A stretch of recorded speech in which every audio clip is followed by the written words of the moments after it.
Thank you, Jesus. ನೀ ಬೇರೆ ನಾನ್ ಬೇರಲ್ಲ, ನಾವು ಇಬ್ಬರು ಒಂದೇ ತಾನೇ. ನೀ ಬೇರೆ ನಾನ್ ಬೇರಲ್ಲ, ನಾವು ಇಬ್ಬರು ಒಂದೇ ತಾನೇ. ನೀವೇ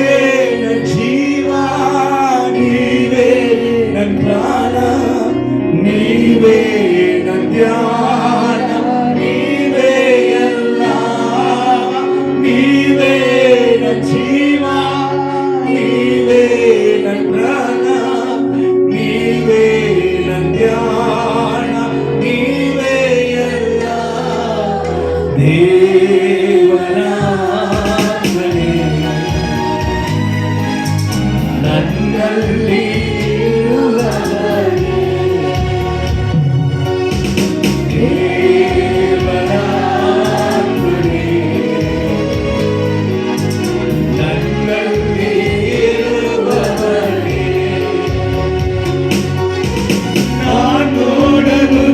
ನೋಡುವೆ, ಮಾತರೆಯಲು ಮಾತಾಡುವೆ, ನಗಲು ನೀ ನಗುತ್ತಿರುವೆ, ನಾನಳಲು ನೀ ಅಳುತ್ತಿರುವೆ.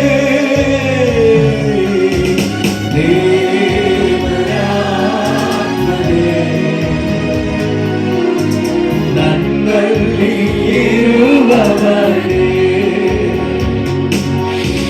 ದೇವರ ಆತ್ಮನೇ, ನನ್ನಲ್ಲಿ ಇರುವವರೇ ರಾಜ. ಯೇಸುವಿನ ನಾಮದಲ್ಲಿ ಪ್ರಾರ್ಥಿಸುತ್ತೇನೆ ತಂದೆ, ಆಮೇಲೆ. ಸೊ ಈ ವರ್ಷದ ಆಶೀರ್ವಾದ ಬಹು ದೊಡ್ಡದು. ಹಲ್ಲೆಲೂಯಾ. ಕರ್ತನು ಮಾತು ತಪ್ಪುವನಲ್ಲ. ಹಲ್ಲೆಲೂಯಾ. ಆತನು ಹೇಳಿದದು ಎಲ್ಲವನ್ನು ಕೂಡ ನೆರವೇರಿಸಿದಂಥ ದೇವರು. Hallelujah. Praise the lord. So ಅನೇಕರು ಪ್ರವಾದಿಗಳನ್ನ ನಾವು ಹುಡುಕುತ್ತೇವೆ, ತಪ್ಪಲ್ಲ. ಆದರೆ ನಿಜ ಪ್ರವಾದಿ ಯಾರಂದ್ರೆ ಈ ಸತ್ಯ ವೇದ. ನಿಜ ಪ್ರವಾದಿ ಯಾರು? ಈ ಸತ್ಯ ವೇದ. ಆರಂಭ ಕಾಲ ಹಿಡಿದು ಇಲ್ಲಿ ತನಕ ಏನ್ ನಡೆಯಲಿಕ್ಕಿದೆ ಎಂಬುದನ್ನ ಹೇಳಿದಂಥ ದೇವರು ಹಾಗೆಯೇ ನಡೆದಿತ್ತು. ಇನ್ನು ಮುಂದೆ ಏನು ನಡೀಲಿಕ್ಕಿದೆ ಎಂಬುದಾಗಿ ಇದರಲ್ಲಿ ಬರೆದಿದ್ದಾರೆ. ಇದನ್ನ ಧ್ಯಾನ ಮಾಡುವವನಿಗೆ ಒಂದು ಸಪರೇಟ್ ಆಗಿ ಒಂದು ಪ್ರವಾದಿ ಅವನಿಗೆ ಅವಶ್ಯಕತೆ ಇಲ್ಲ. ಹಲ್ಲೆಲೂಯಾ. ಯಾಕೆಂದ್ರೆ ಇದುವೇ ಪ್ರವಾದಿ ಆಗಿದೆ. ಹಲ್ಲೆಲೂಯಾ.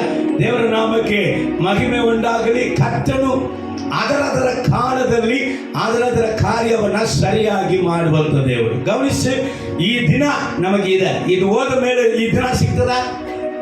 ಈ ದಿನ ಸಿಕ್ಕುವುದಿಲ್ಲ. ನಿನ್ನೆ ದಿನ ಇವತ್ತು ಸಿಗ್ತದ? ನಿಮಗೆ ಸಿಕ್ಕುವುದಿಲ್ಲ. ಹಾಗೆಯೇ ದೇವರು ಆಶೀರ್ವಾದಕ್ಕಾಗಿ ಇಟ್ಟಿರುವಂತ ವರ್ಷ ಇದು. ಈ ವರ್ಷ ಕಳೆದು ಹೋಗಿದ ಮೇಲೆ ಈ ವರ್ಷದ ಆಶೀರ್ವಾದ ಪುನಃ ನಮಗೆ ಸಿಕ್ಕುವುದೇ ಇಲ್ಲ. ಈ ವರ್ಷದಲ್ಲಿ ದೇವರು ಕೊಟ್ಟಿರುವಂತ ವಾಗ್ದಾನವನ್ನ ಈ ವರ್ಷದಲ್ಲೇ ದೇವರು ನೆರವೇರಿಸುವನಾಗಿದ್ದಾನೆ. ಕರ್ತನಿಗೆ ಹೇಳಿದನು, ನನ್ನ ಮಗನೇ ಮಗಳೇ, ನೀನು ಎಲ್ಲ ಕಡೆಗಳಲ್ಲಿಯೂ ಹಬ್ಬಿಕೊಳ್ಳಿ. ಕರ್ತನಿಗೆ ಆಸೆ ನಮ್ಮನ್ನ ಎಲ್ಲ ಕಡೆಗಳಲ್ಲಿಯೂ ಹಬ್ಬಬೇಕು ಎನ್ನುವಂಥದ್ದು ದೇವರ ಆಸೆ. ನಿನ್ನ ಗುಡಾರಗಳನ್ನ ವಿಸ್ತರಿಸು, ಎಕ್ಸ್ಪ್ಯಾಂಡ್ ಮಾಡು. ನಿನಗೆ ಸಾಕಾಗದಷ್ಟು ಆಶೀರ್ವಾದಗಳು. ನೀನು ಈಗ ಹೆಚ್ಚಾಗುವಂತ ವರ್ಷ, ನೀನು ಅಭಿವೃದ್ಧಿ ಆಗುವಂತ ವರ್ಷ. ನಿನ್ನ ಜೀವಿತದಲ್ಲಿ ಸಮಾಧಾನ, ಶಾಂತಿ, ನೆಮ್ಮದಿ, ಅಭಿಷೇಕ, ಸೇವೆ, ದೇವರ ಸಂಗಡ ಇರುವಂತ ಒಡನಾಟ, ಎಲ್ಲ ಕಾರ್ಯದಲ್ಲಿಯೂ ಕರ್ತನು ನಮ್ಮನ್ನ ಎಕ್ಸ್ಪೆಂಡ್ ಮಾಡುವಂತ ಕಾಲ. ಅದು ಮಾತ್ರ ಅಲ್ಲ, ಇದು ಎಲ್ಲಿ ನೋಡಿದ್ರು ದೇವರ ಜನಾಂಗಗಳನ್ನ ಕಾಣುವಂತ ಒಂದು ಕಾಲ. ನಿನ್ನೆ ದಿವಸದಲ್ಲಿ ಮೋಗನ್ ಶಿವಾಸರು ಸಣ್ಣ ಮಾತಾಡಿದ್ರಂತ ನಾನು ಕೇಳಿಲ್ಲ. ಒಬ್ಬರು ಕೇಳಿದದನ್ನ ಬೆಳಗ್ಗೆ ಜಾವದಲ್ಲಿ ಇಲ್ಲಿ ಬಂದು ಮಾತನಾಡಿದರು. ಏನಂತ ದೇವರು ಹೇಳಿದರಂತ ಮೋಗನ್ ಶಿವಾಸರ ಸಣ್ಣನಿಗೆ, ಇದು ಉಜ್ಜೀವನ ಕಾಲ ಎಂಬುದಾಗಿ. ಅವರು ಹೇಳಿದ್ರಂತ, ಅಯ್ಯ ನಾವು ನಂಬುತ್ತೇವೆ, ಬಟ್ ಈ ರೀತಿಯಾಗಿ ಈ ರೀತಿಯಾಗಿ ಅದು ಬರುತ್ತದೆ ಅನ್ನುವುದನ್ನ ಹೇಗೆ ನಂಬಲಿ ಅಂತ ಇವರು ಒಳಗಡೆ ಇವರು ಪ್ರೇ ಮಾಡ್ಕೊಂಡಿದ್ದಾಗ ದೇವರವರಿಗೆ ಹೇಳಿದ್ರಂತೆ. 2019ರಿಂದ 21 ತನಕ 19ರಲ್ಲಿ ಕೊರೋನಾ ಸ್ಟಾರ್ಟ್ ಆಗಿ ಬರೀ 3 ತಿಂಗಳಲ್ಲಿ ಇಡೀ ಜಗತ್ತನ್ನೇ ಕೊರೋನಾ ಆವರಿಸಿಕೊಂಡಿತ್ತು. ಹೌದಾ ಇಲ್ವಾ? ಹೌದು. ಈ ಮನುಷ್ಯನು ಬಿಡುವಂತ ಒಂದು ವೈರಸ್ಸೇ ಇಡೀ ಜಗತ್ತೆಲ್ಲ ಆವರಿಸಿಕೊಳ್ಳುವುದಾದರೆ ನನ್ನ ಶಕ್ತಿ ಜಗತ್ತನ್ನು ಆವರಿಸಿಕೊಳ್ಳುವುದಿಲ್ಲವಾ? ಇದು ಉಜ್ಜೀವನ ಕಾಲ. ಹಾಗೆಯೇ ನಾನು ಉಜ್ಜೀವನ ತರಲಿಕ್ಕಿದೆ. ಆಗ ಇದನ್ನ ಕೇಳ್ತಾ ಇರುವಾಗ ಖುಷಿ. ನಿನ್ನೆ ನಾನು ಯಾವತ್ತೂ ನ್ಯೂಸ್ ನೋಡುವವನಲ್ಲ, ನಿನ್ನೆ ನ್ಯೂಸ್ ನೋಡಿದಾಗ ಅಲ್ಲಿ ಒಂದು ಸಂತೋಷವಾದ ಕಾರ್ಯ ಏನಂದ್ರೆ, ಪಂಜಾಬ್ ರಾಜ್ಯದ ಕುರಿತಾಗಿ ಅಲ್ಲಿ ಹೇಳ್ತಾ ಇದ್ದಾರೆ. ಪಂಜಾಬ್ ರಾಜ್ಯ ಕ್ರೈಸ್ತರ ರಾಜ್ಯವಾಗಿ ಬದಲಾಗುತ್ತಾ ಇದೆ. ಏರಾಳವಾದ ಜನ 1.3% ಇದ್ದವರು ಈಗ 7 ಮೇಲೆ ಬರ್ತಾ ಇದ್ದಾರೆ. ಸಾರಿ, 17 ಅಂತ. ಸೊ ಈ ರೀತಿಯಾಗಿ ಅವರಿಗೆ ಎಷ್ಟು ಪ್ರೆಷರ್ ಬಂದರೂ ದೇವರನ್ನ ಕೂಡಿ ಕೂಡಿ ಕೂಡಿ ಅವರು ಆರಾಧಿಸುವುದರಲ್ಲಿ, ಅವರು ಒಕ್ಕಟ್ಟಾಗಿ ಇರುವುದರಲ್ಲಿ ಬಲಿಷ್ಠವಾಗಿ ಬೆಳೆಯುತ್ತಾ ಇದ್ದಾರೆ. ಹೋಗುವಂತ ಕಾರ್ಯ ನೋಡಿದ್ರೆ ಏನು, ಪಂಜಾಬ್ ರಾಜ್ಯ ಕ್ರೈಸ್ತರ ರಾಜ್ಯವಾಗಿ ಬದಲಾಗ್ಬಿಡುತ್ತದೆ ಎಂಬುದಾಗಿ ದೇವರು ಹೇಳಿದರು. ಅಲ್ಲಿದೆ, ಇಲ್ಲಿದೆ, ಎಲ್ಲಿ ನೋಡಿದ್ರು ಇವರ ಕೂಟವು, ಎಲ್ಲಿ ನೋಡಿದ್ರು ಪ್ರಾರ್ಥನೆ ಗುಂಪು, ಎಲ್ಲಿ ನೋಡಿದ್ರು ದೇವರನ್ನ ಆರಾಧಿಸುವಂತ ಗುಂಪು, ಎಲ್ಲಿ ನೋಡಿದ್ರು ಸತ್ಯ ದೇವರ ಕಡೆಗೆ ಸೇರಿ ಬಂದು ಒಕ್ಕಟ್ಟಾಗಿ ಹೊಂದಾಣಿಕೆಯಾಗಿ ಕರ್ತನಲ್ಲಿ ಸೇವೆ ಮಾಡುವಂತ ಗುಂಪುಗಳು ಎದ್ದೇಳುವಂತ ಕಾಲ. ಹಲ್ಲೆಲೂಯಾ. ಸೇವೆ ಕರ್ತನಿದು. ಹಲ್ಲೆಲೂಯಾ. ಅದನ್ನು ಒಕ್ಕಟ್ಟಾಗಿನೇ ಮಾಡಬೇಕು. ಸೇವೆಯಲ್ಲಿ ಹೊಟ್ಟೆಗಿಚ್ಚಿಂತ ಮಾಡಬಾರದು. ಹಲ್ಲೆಲೂಯಾ. Praise the lord. ಒಕ್ಕಟ್ಟಾಗಿ ಮಾಡಿದರೆ ಸೇವೆ, ಹೊಟ್ಟೆಕಿಚ್ಚಾಗಿ ಮಾಡಿದರೆ ಬಿಸ್ನೆಸ್. ಒಕ್ಕಟ್ಟಾಗಿ ಮಾಡಿದ್ರೆ ಸೇವೆ, ಹೊಟ್ಟೆಗಿಚ್ಚಿಯಲ್ಲಿ ಮಾಡಿದ್ರೆ ನಿಮ್ಮ ಸ್ವಂತ ವಿಚಾರ. ಅದು ಹೆಸರು, ಹೆಮ್ಮೆ ನನಗಾಗಿ ಅಂತ. Hallelujah. Praise the lord. So ಎಲ್ಲ ಕಾರ್ಯದಲ್ಲಿಯೂ ಕರ್ತನು ಒಂದು ಬಲಿಷ್ಠವಾದ ಆಶೀರ್ವಾದವನ್ನ ನಮಗೆ ಈ ವರ್ಷದಲ್ಲಿ ಇಟ್ಟಿದ್ದಾರೆ. ಹಲ್ಲೆಲೂಯಾ. Praise the lord. ಸರಿ, ಅದನ್ನು ನಾವು ಹೊಂದಿಕೊಳ್ಳುವುದಕ್ಕೆ ಏನು ಮಾಡಬೇಕು? ಈ ಆಶೀರ್ವಾದವನ್ನ, ಇಂಥ ಒಂದು ವಾಗ್ದಾನವನ್ನ ನನ್ನ ಜೀವನದಲ್ಲಿ ಸ್ವಂತವಾಗಿ ಸ್ವಾಧೀನ ಮಾಡಿಕೊಳ್ಳಬೇಕು ಅಂದ್ರೆ ನಾನು ಏನ್ ಮಾಡಬೇಕು? ವಾಗ್ದಾನ ಬಂದ್ಬಿಟ್ಟಿದ್ದಂತ ಒಂದು ಮೂಲೆಯಲ್ಲಿ ಮಲಗಿಕೊಂಡ್ರೆ ವಾಗ್ದಾನ ನೆರವೇರುವುದಿಲ್ಲ. ಹಲ್ಲೆಲೂಯಾ. ವಾಗ್ದಾನ ಜೀವನದಲ್ಲಿ ನೆರವೇರಬೇಕಂದ್ರೆ ಏನ್ ಮಾಡಬೇಕು? 1 ಕೊರಿಂಥಿಯ 3ನೇ ಅಧ್ಯಾಯದಿಂದ ದೇವರು ಮಾತಾಡಿದದನ್ನ ನಿಮಗೆ ಹೇಳುತ್ತೇನೆ. 1 ಕೊರಿಂಥಿಯ 3ನೇ ಅಧ್ಯಾಯ 8ನೇ ವಾಕ್ಯ. ಆ ವಾಕ್ಯದ ಕೆಳಗಿನ ಭಾಗ ಈ ರೀತಿಯಾಗಿ ಹೇಳುತ್ತದೆ, ಪ್ರತಿಯೊಬ್ಬನಿಗೆ ಅವನವನ ಕಷ್ಟಕ್ಕೆ ತಕ್ಕ ಹಾಗೆ ಕೂಲಿಯು ದೊರೆಯುವುದು. ಏನಾಗಿ ಅಂತ ಆದರೆ ಅವನವನ ಕಷ್ಟಕ್ಕೆ ಹಾಗೆ ಅಂತ ಹೇಳುವಂತ ಒಂದು ಟ್ರಾನ್ಸ್ಲೇಟ್ ಸರಿಯಾದದ ಅಲ್ಲ. ಪ್ರತಿಯೊಬ್ಬನಿಗೆ ಅವನವನ ಕೆಲಸಕ್ಕೆ ತಕ್ಕ ಹಾಗೆ ಕೂಲಿಯು ದೊರೆಯುವುದು ಸರಿಯಾದ ಟ್ರಾನ್ಸ್ಲೇಟ್. ಹಲ್ಲೆಲೂಯಾ ಹೇಳಿ. ದೇವರು ಕೂಲಿ, ನಾವು ಎಷ್ಟು ಕೆಲಸ ಮಾಡುತ್ತೇವೋ ಆ ಕೆಲಸ ನೋಡಿ ಕೂಲಿ ಕೊಡುವಂತ ದೇವರಾಗಿದ್ದಾನೆ. ಹಲ್ಲೆಲೂಯಾ. ಪೌಲ ಅಪೊಸ್ತಲನ ಬಳಿಯಲ್ಲಿ ಹೋಗಿ ಕೇಳ್ತಾರೆ, ಏನಪ್ಪ ನೀನು ಎಲ್ಲರಿಗೂ ಹಿಂದೆ ಬಂದು ಆದ್ರೆ ಎಲ್ಲರಿಗಿಂತ ನೀನು ಜಾಸ್ತಿ ಸೇವೆ ಮಾಡ್ತಿ, ಹೆಂಗ, ಏನ್ ರಹಸ್ಯ ಅಂದಾಗ ಅವನು ಒಂದು ರಹಸ್ಯ ಅಲ್ಲ, ನಾನು ಎಲ್ಲಕ್ಕಿಂತ ಹೆಚ್ಚಾಗಿ ಪ್ರಯಾಸ ಪಟ್ಟೆ. ಹಲ್ಲೆಲೂಯಾ. ಪ್ರಯಾಸ ಹೆಚ್ಚಿ ಪಡುವವನಿಗೆ ದೇವರು ಪ್ರತಿಫಲವನ್ನು ಕೊಡುವುದಕ್ಕೆ ಸಾಧ್ಯ. 2 ಕೊರಿಂಥಿಯ 9ನೇ ಅಧ್ಯಾಯ 6ನೇ ವಾಕ್ಯವನ್ನ ನೀವು ಗಮನಿಸಿ ಓದಮ್ಮ. 2 ಕೊರಿಂಥಿಯ 9:6 ಓದ್ರಿ. ಕೈ ಕೆಲಸವನ್ನು ಮಾಡದೆ ಜೀವಿಸುವುದಕ್ಕೆ ನನಗೂ ಬಾರ್ನಬನಿಗೂ ಮಾತ್ರ. 2 ಕೊರಿಂಥಿಯ 9:6. ಆದರೆ ಸ್ವಲ್ಪವಾಗಿ ಬಿತ್ತುವವನು ಪೈರನ್ನು ಸ್ವಲ್ಪವಾಗಿ ಕೊಯ್ಯುವನು, ಹೆಚ್ಚಾಗಿ ಬಿತ್ತುವವನು ಹೆಚ್ಚಾಗಿ ಕೊಯ್ಯುವನು ಎಂದು ತಿಳಿದು. ಹಲ್ಲೆಲೂಯಾ. ಈಗ ದರ್ಶನ ದೊಡ್ಡದು, ಆಶೀರ್ವಾದ ದೊಡ್ಡದು. ಹಂಗಂದ್ರೆ ಕೆಲಸವು ಜಾಸ್ತಿ ಮಾಡಬೇಕು. ಕೆಲಸ ದೊಡ್ಡ ಕೆಲಸ ಮಾಡಬೇಕು. ಹಲ್ಲೆಲೂಯಾ. ಹಳೆಯ ಕೆಲಸ, ಹಳೆಯ ಕಾರ್ಯ, ಹಳೆಯ ಬಲಹೀನತೆ ಸ್ವಲ್ಪ ಬಿತ್ತಿದ್ರೆ ಸ್ವಲ್ಪವೇ ಸಿಗ್ತದೆ. ಜಾಸ್ತಿ ಬಿತ್ತಿದವನಿಗೆ ಜಾಸ್ತಿ ಸಿಕ್ಕುತ್ತದೆ ಅಂತ ಕರ್ತನು ಹೇಳ್ತಾರೆ. ಹಂಗಂದ್ರೆ ನಾವು ಏನ್ ಮಾಡ್ಬೇಕು, ಏನು ಕೇಳ್ಬೇಕು ದೇವರ ಹತ್ರ? ಅಪ್ಪ, ಈ ವರ್ಷದಲ್ಲಿ ಒಂದು ವಿಜ್ಞಾಪನೆ, ನೀ ಕೊಟ್ಟಂತ ದರ್ಶನ ದೊಡ್ಡದಪ್ಪ. ಈ ದೊಡ್ಡ ದರ್ಶನಕ್ಕಾಗಿ ನಾನು ಹೆಚ್ಚಾಗಿ ಕೆಲಸ ಮಾಡುವುದಕ್ಕೆ ನನ್ನ ಕೈಗಳನ್ನ ನೀನೇನ್ ಮಾಡು, ನನ್ನ ಕೈಗಳನ್ನ ಉತ್ಸಾಹಪಡಿಸು ದೇವರೇ, ನನ್ನನ್ನು ಉತ್ಸಾಹಪಡಿಸು. ನಾನು ಬಡಗಿನಾಗಿ ಅಥವಾ ಸೋಮಾರಿಯಾಗಿ ಇರಬಾರದು, ನಾನು ಹೆಚ್ಚಿನ ಕೆಲಸ ಮಾಡುವಂತ ವ್ಯಕ್ತಿಯಾಗಿ ಬದಲಾಯಿಸು. ಇನ್ನೊಂದು ವಾಕ್ಯ, ಸೋಮಾರಿಗೆ ಯಾವತ್ತೂ ದೇವರು ಕೈ ಜೋಡಿಸುವುದೇ ಇಲ್ಲ.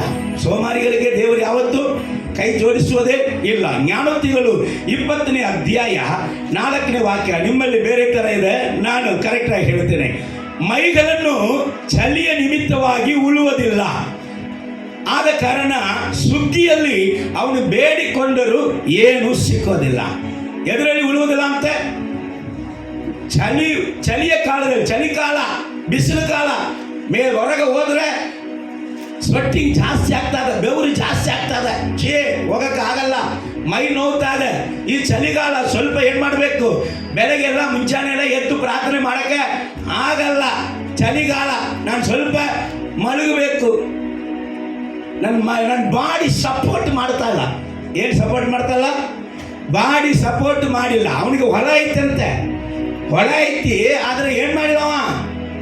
ಬಿತ್ತಿಲ್ಲ. ಯಾಕೆ ಬಿತ್ತಿಲ್ಲಪ್ಪ ಅಂದ್ರೆ ಸಿಚುವೇಶನ್, ಸಂದರ್ಭಗಳು ಏನಾಗಿದೆ, ಚಳಿಗಾಲ ಆಗಿದೆ, ನನಗೆ ಹೊರಗಡೆ ಹೋಗಲಿಕ್ಕೆ ಆಗಲಿಲ್ಲ. ವಾಕ್ಯ ಹೇಳ್ತದೆ, ಸುಗ್ಗಿಯ ಕಾಲದಲ್ಲಿ ಅವನು ಯಾರ ಹತ್ರನ ಭಿಕ್ಷೆ ಕೇಳಿದ್ರು ಕೊಡೋದಿಲ್ಲ ಅಂತೆ, ಸಿಕ್ಕುವುದಿಲ್ಲ ಅವನಿಗೆ. ಭಿಕ್ಷೆ ಕೇಳಿದ್ರು ಕೇಳ್ಬೋದು ಇವ, ಆದ್ರೆ ಸತ್ಯವೇದ ಹೇಳ್ತದೆ ಅದು ಅವನಿಗೆ ಸಿಕ್ಕುವುದಿಲ್ಲ. ಸೊ ಕೆಲಸ ಮಾಡುವುದಿಗೆ ಎಲ್ಲ ಸಮಯವೂ ನಮಗೆ ಅನುಕೂಲ ಆಗುವುದಿಲ್ಲ, ಹೌದಾ? ಈಗ ಶಾಲೆಗೆ ಹೋಗ್ಬೇಕು, ಎಕ್ಸಾಮ್ ಬರೆಯಕ್ಕೆ ಹೋಗ್ಬೇಕು ಮಗಳು, ಆದ್ರೆ ಎಕ್ಸಾಮ್ ಹೋಗೋಳಿಗೆ ಜ್ವರ ಬಂತು, ಫೈನಲ್ ಎಕ್ಸಾಮ್ ಚೆನ್ನಾಗಿ ಓದಿದಾಳೆ, ಪಾಪ ಮಮ್ಮಿ ಏನ್ ಮಾಡ್ತಾರೆ, ನಾಳೆ ಎಕ್ಸಾಮ್ ಇವತ್ತು ಕರ್ಕೊಂಡು ಹೋಗಿ ಸ್ಪೆಷಲಿಸ್ಟ್ ಡಾಕ್ಟರ್ ಹತ್ರ ತೋರಿಸಿ ಏನಾದ್ರೂ ಇಂಜೆಕ್ಷನ್ ಹಾಕಿ ಆ ಟ್ಯಾಬ್ಲೆಟ್ ಈ ಟ್ಯಾಬ್ಲೆಟ್ ಕೊಟ್ಟು ಹೆಂಗಾದ್ರೂ ಬರೆದು ಬಂದ್ಬಿಡು ಮಗಳೇ ಅಂತ ಕಾಯಿ ಮುಗಿದು ಕಾಲು ಮುಗಿದು ಕಳಿಸ್ಬಿಡ್ತಾವ. ಹೌದಲ್ಲ? ಕೆಲಸ ಮಾಡುವುದಕ್ಕೆ ಎಲ್ಲ ಸಂದರ್ಭಗಳು ನಮಗೆ ಏನಾಗುವುದಿಲ್ಲ, ಅವಸ್ಥೆ ಆಗುವುದೇ ಇಲ್ಲ, ಸಂದರ್ಭಗಳು ಸಾಧಕವಾಗಿ ಇರುವುದೇ ಇಲ್ಲ. ಯಾಕೆ ಮೈ ನೋವಿಲ್ಲ? ಈಗ ಬಂದು ಇಲ್ಲಿ ನಾವು 2 ಸರ್ವಿಸ್ ನಡೆಸ್ಬೇಕಂದ್ರೆ ಫುಲ್ ನಮಗೆ ಮೈ ನೋವೇ ಇಲ್ಲ ಅಂತ ತಿಳ್ಕೊಂಡ್ರೆ ನಮ್ಮ ನೋವು ನಮಗೆ ಗೊತ್ತು. ಕೆಲವರು ಮಕ್ಕಳು ತಿಳ್ಕೊಳ್ತಾರೆ ನೋವಿಲ್ಲದೆ ನಮ್ಮ ಪಪ್ಪ ಸಂಪಾದನೆ ಮಾಡ್ಕೊಂಡು ಬರ್ತಾನಂತ. ನೋವಿಲ್ಲದೆ ಸಂಪಾದನೆ ಮಾಡ್ಕೊಂಡು ಬರ್ತಾನ? ಎಷ್ಟು ನೋವಿದೆ ಪಾಪ. ಎಂತ ತಲೆನೋವಿದ್ರು, ಎಂತ ಜ್ವರ ಇದ್ರು, ಕೆಲಸಕ್ಕೆ ಹೋಗದಿದ್ರೆ ಪಗಾರ ಸಿಗುವುದಿಲ್ಲ, ಮಕ್ಕಳಿಗೆ ಸ್ಕೂಲ್ ಫೀಸ್ ಕಟ್ಟಬೇಕು, ಮನೆಯಲ್ಲಿ ಆಹಾರ ಕೊಡಿಸ್ಬೇಕು.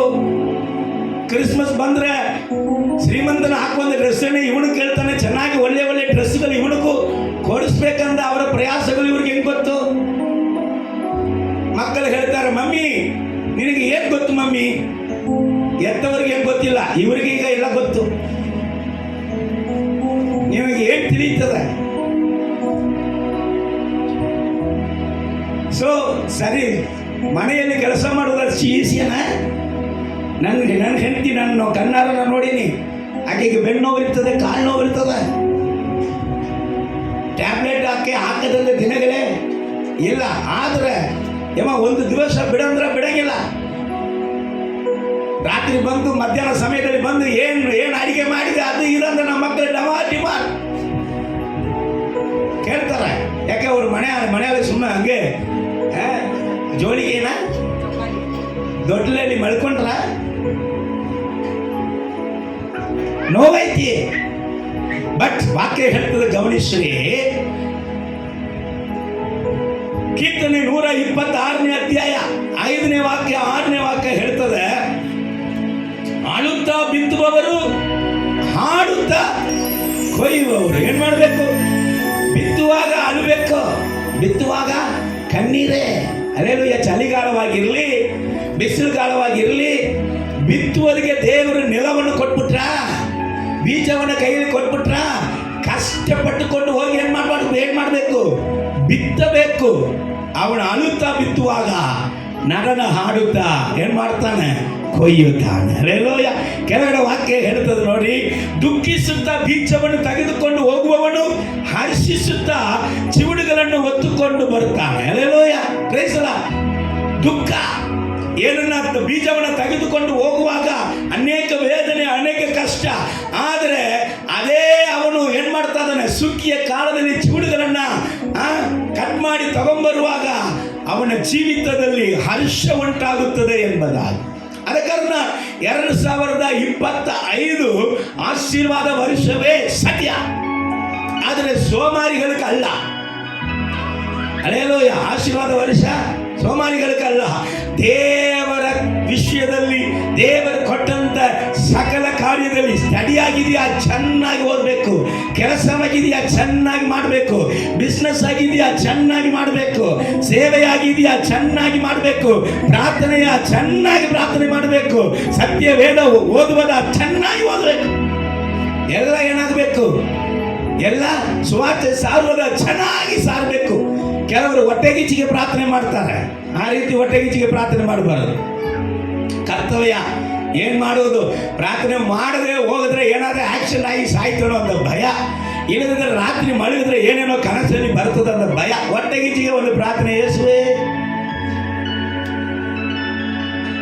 ಅವ್ರ ಮನೆ ಮೇಲ್ಗಡೆ ಸೀಲಿಂಗ್ ಬಿಟ್ಟು ಹೊರಗಡೆ ಹೋಗಿರುವುದಿಲ್ಲ ಪ್ರೇಯರ್. ಯೇಸುವೇ, ನನ್ನ ಬೆಳಗಿನವೆಲ್ಲವೂ ನಿನಗೆ ಗೊತ್ತು.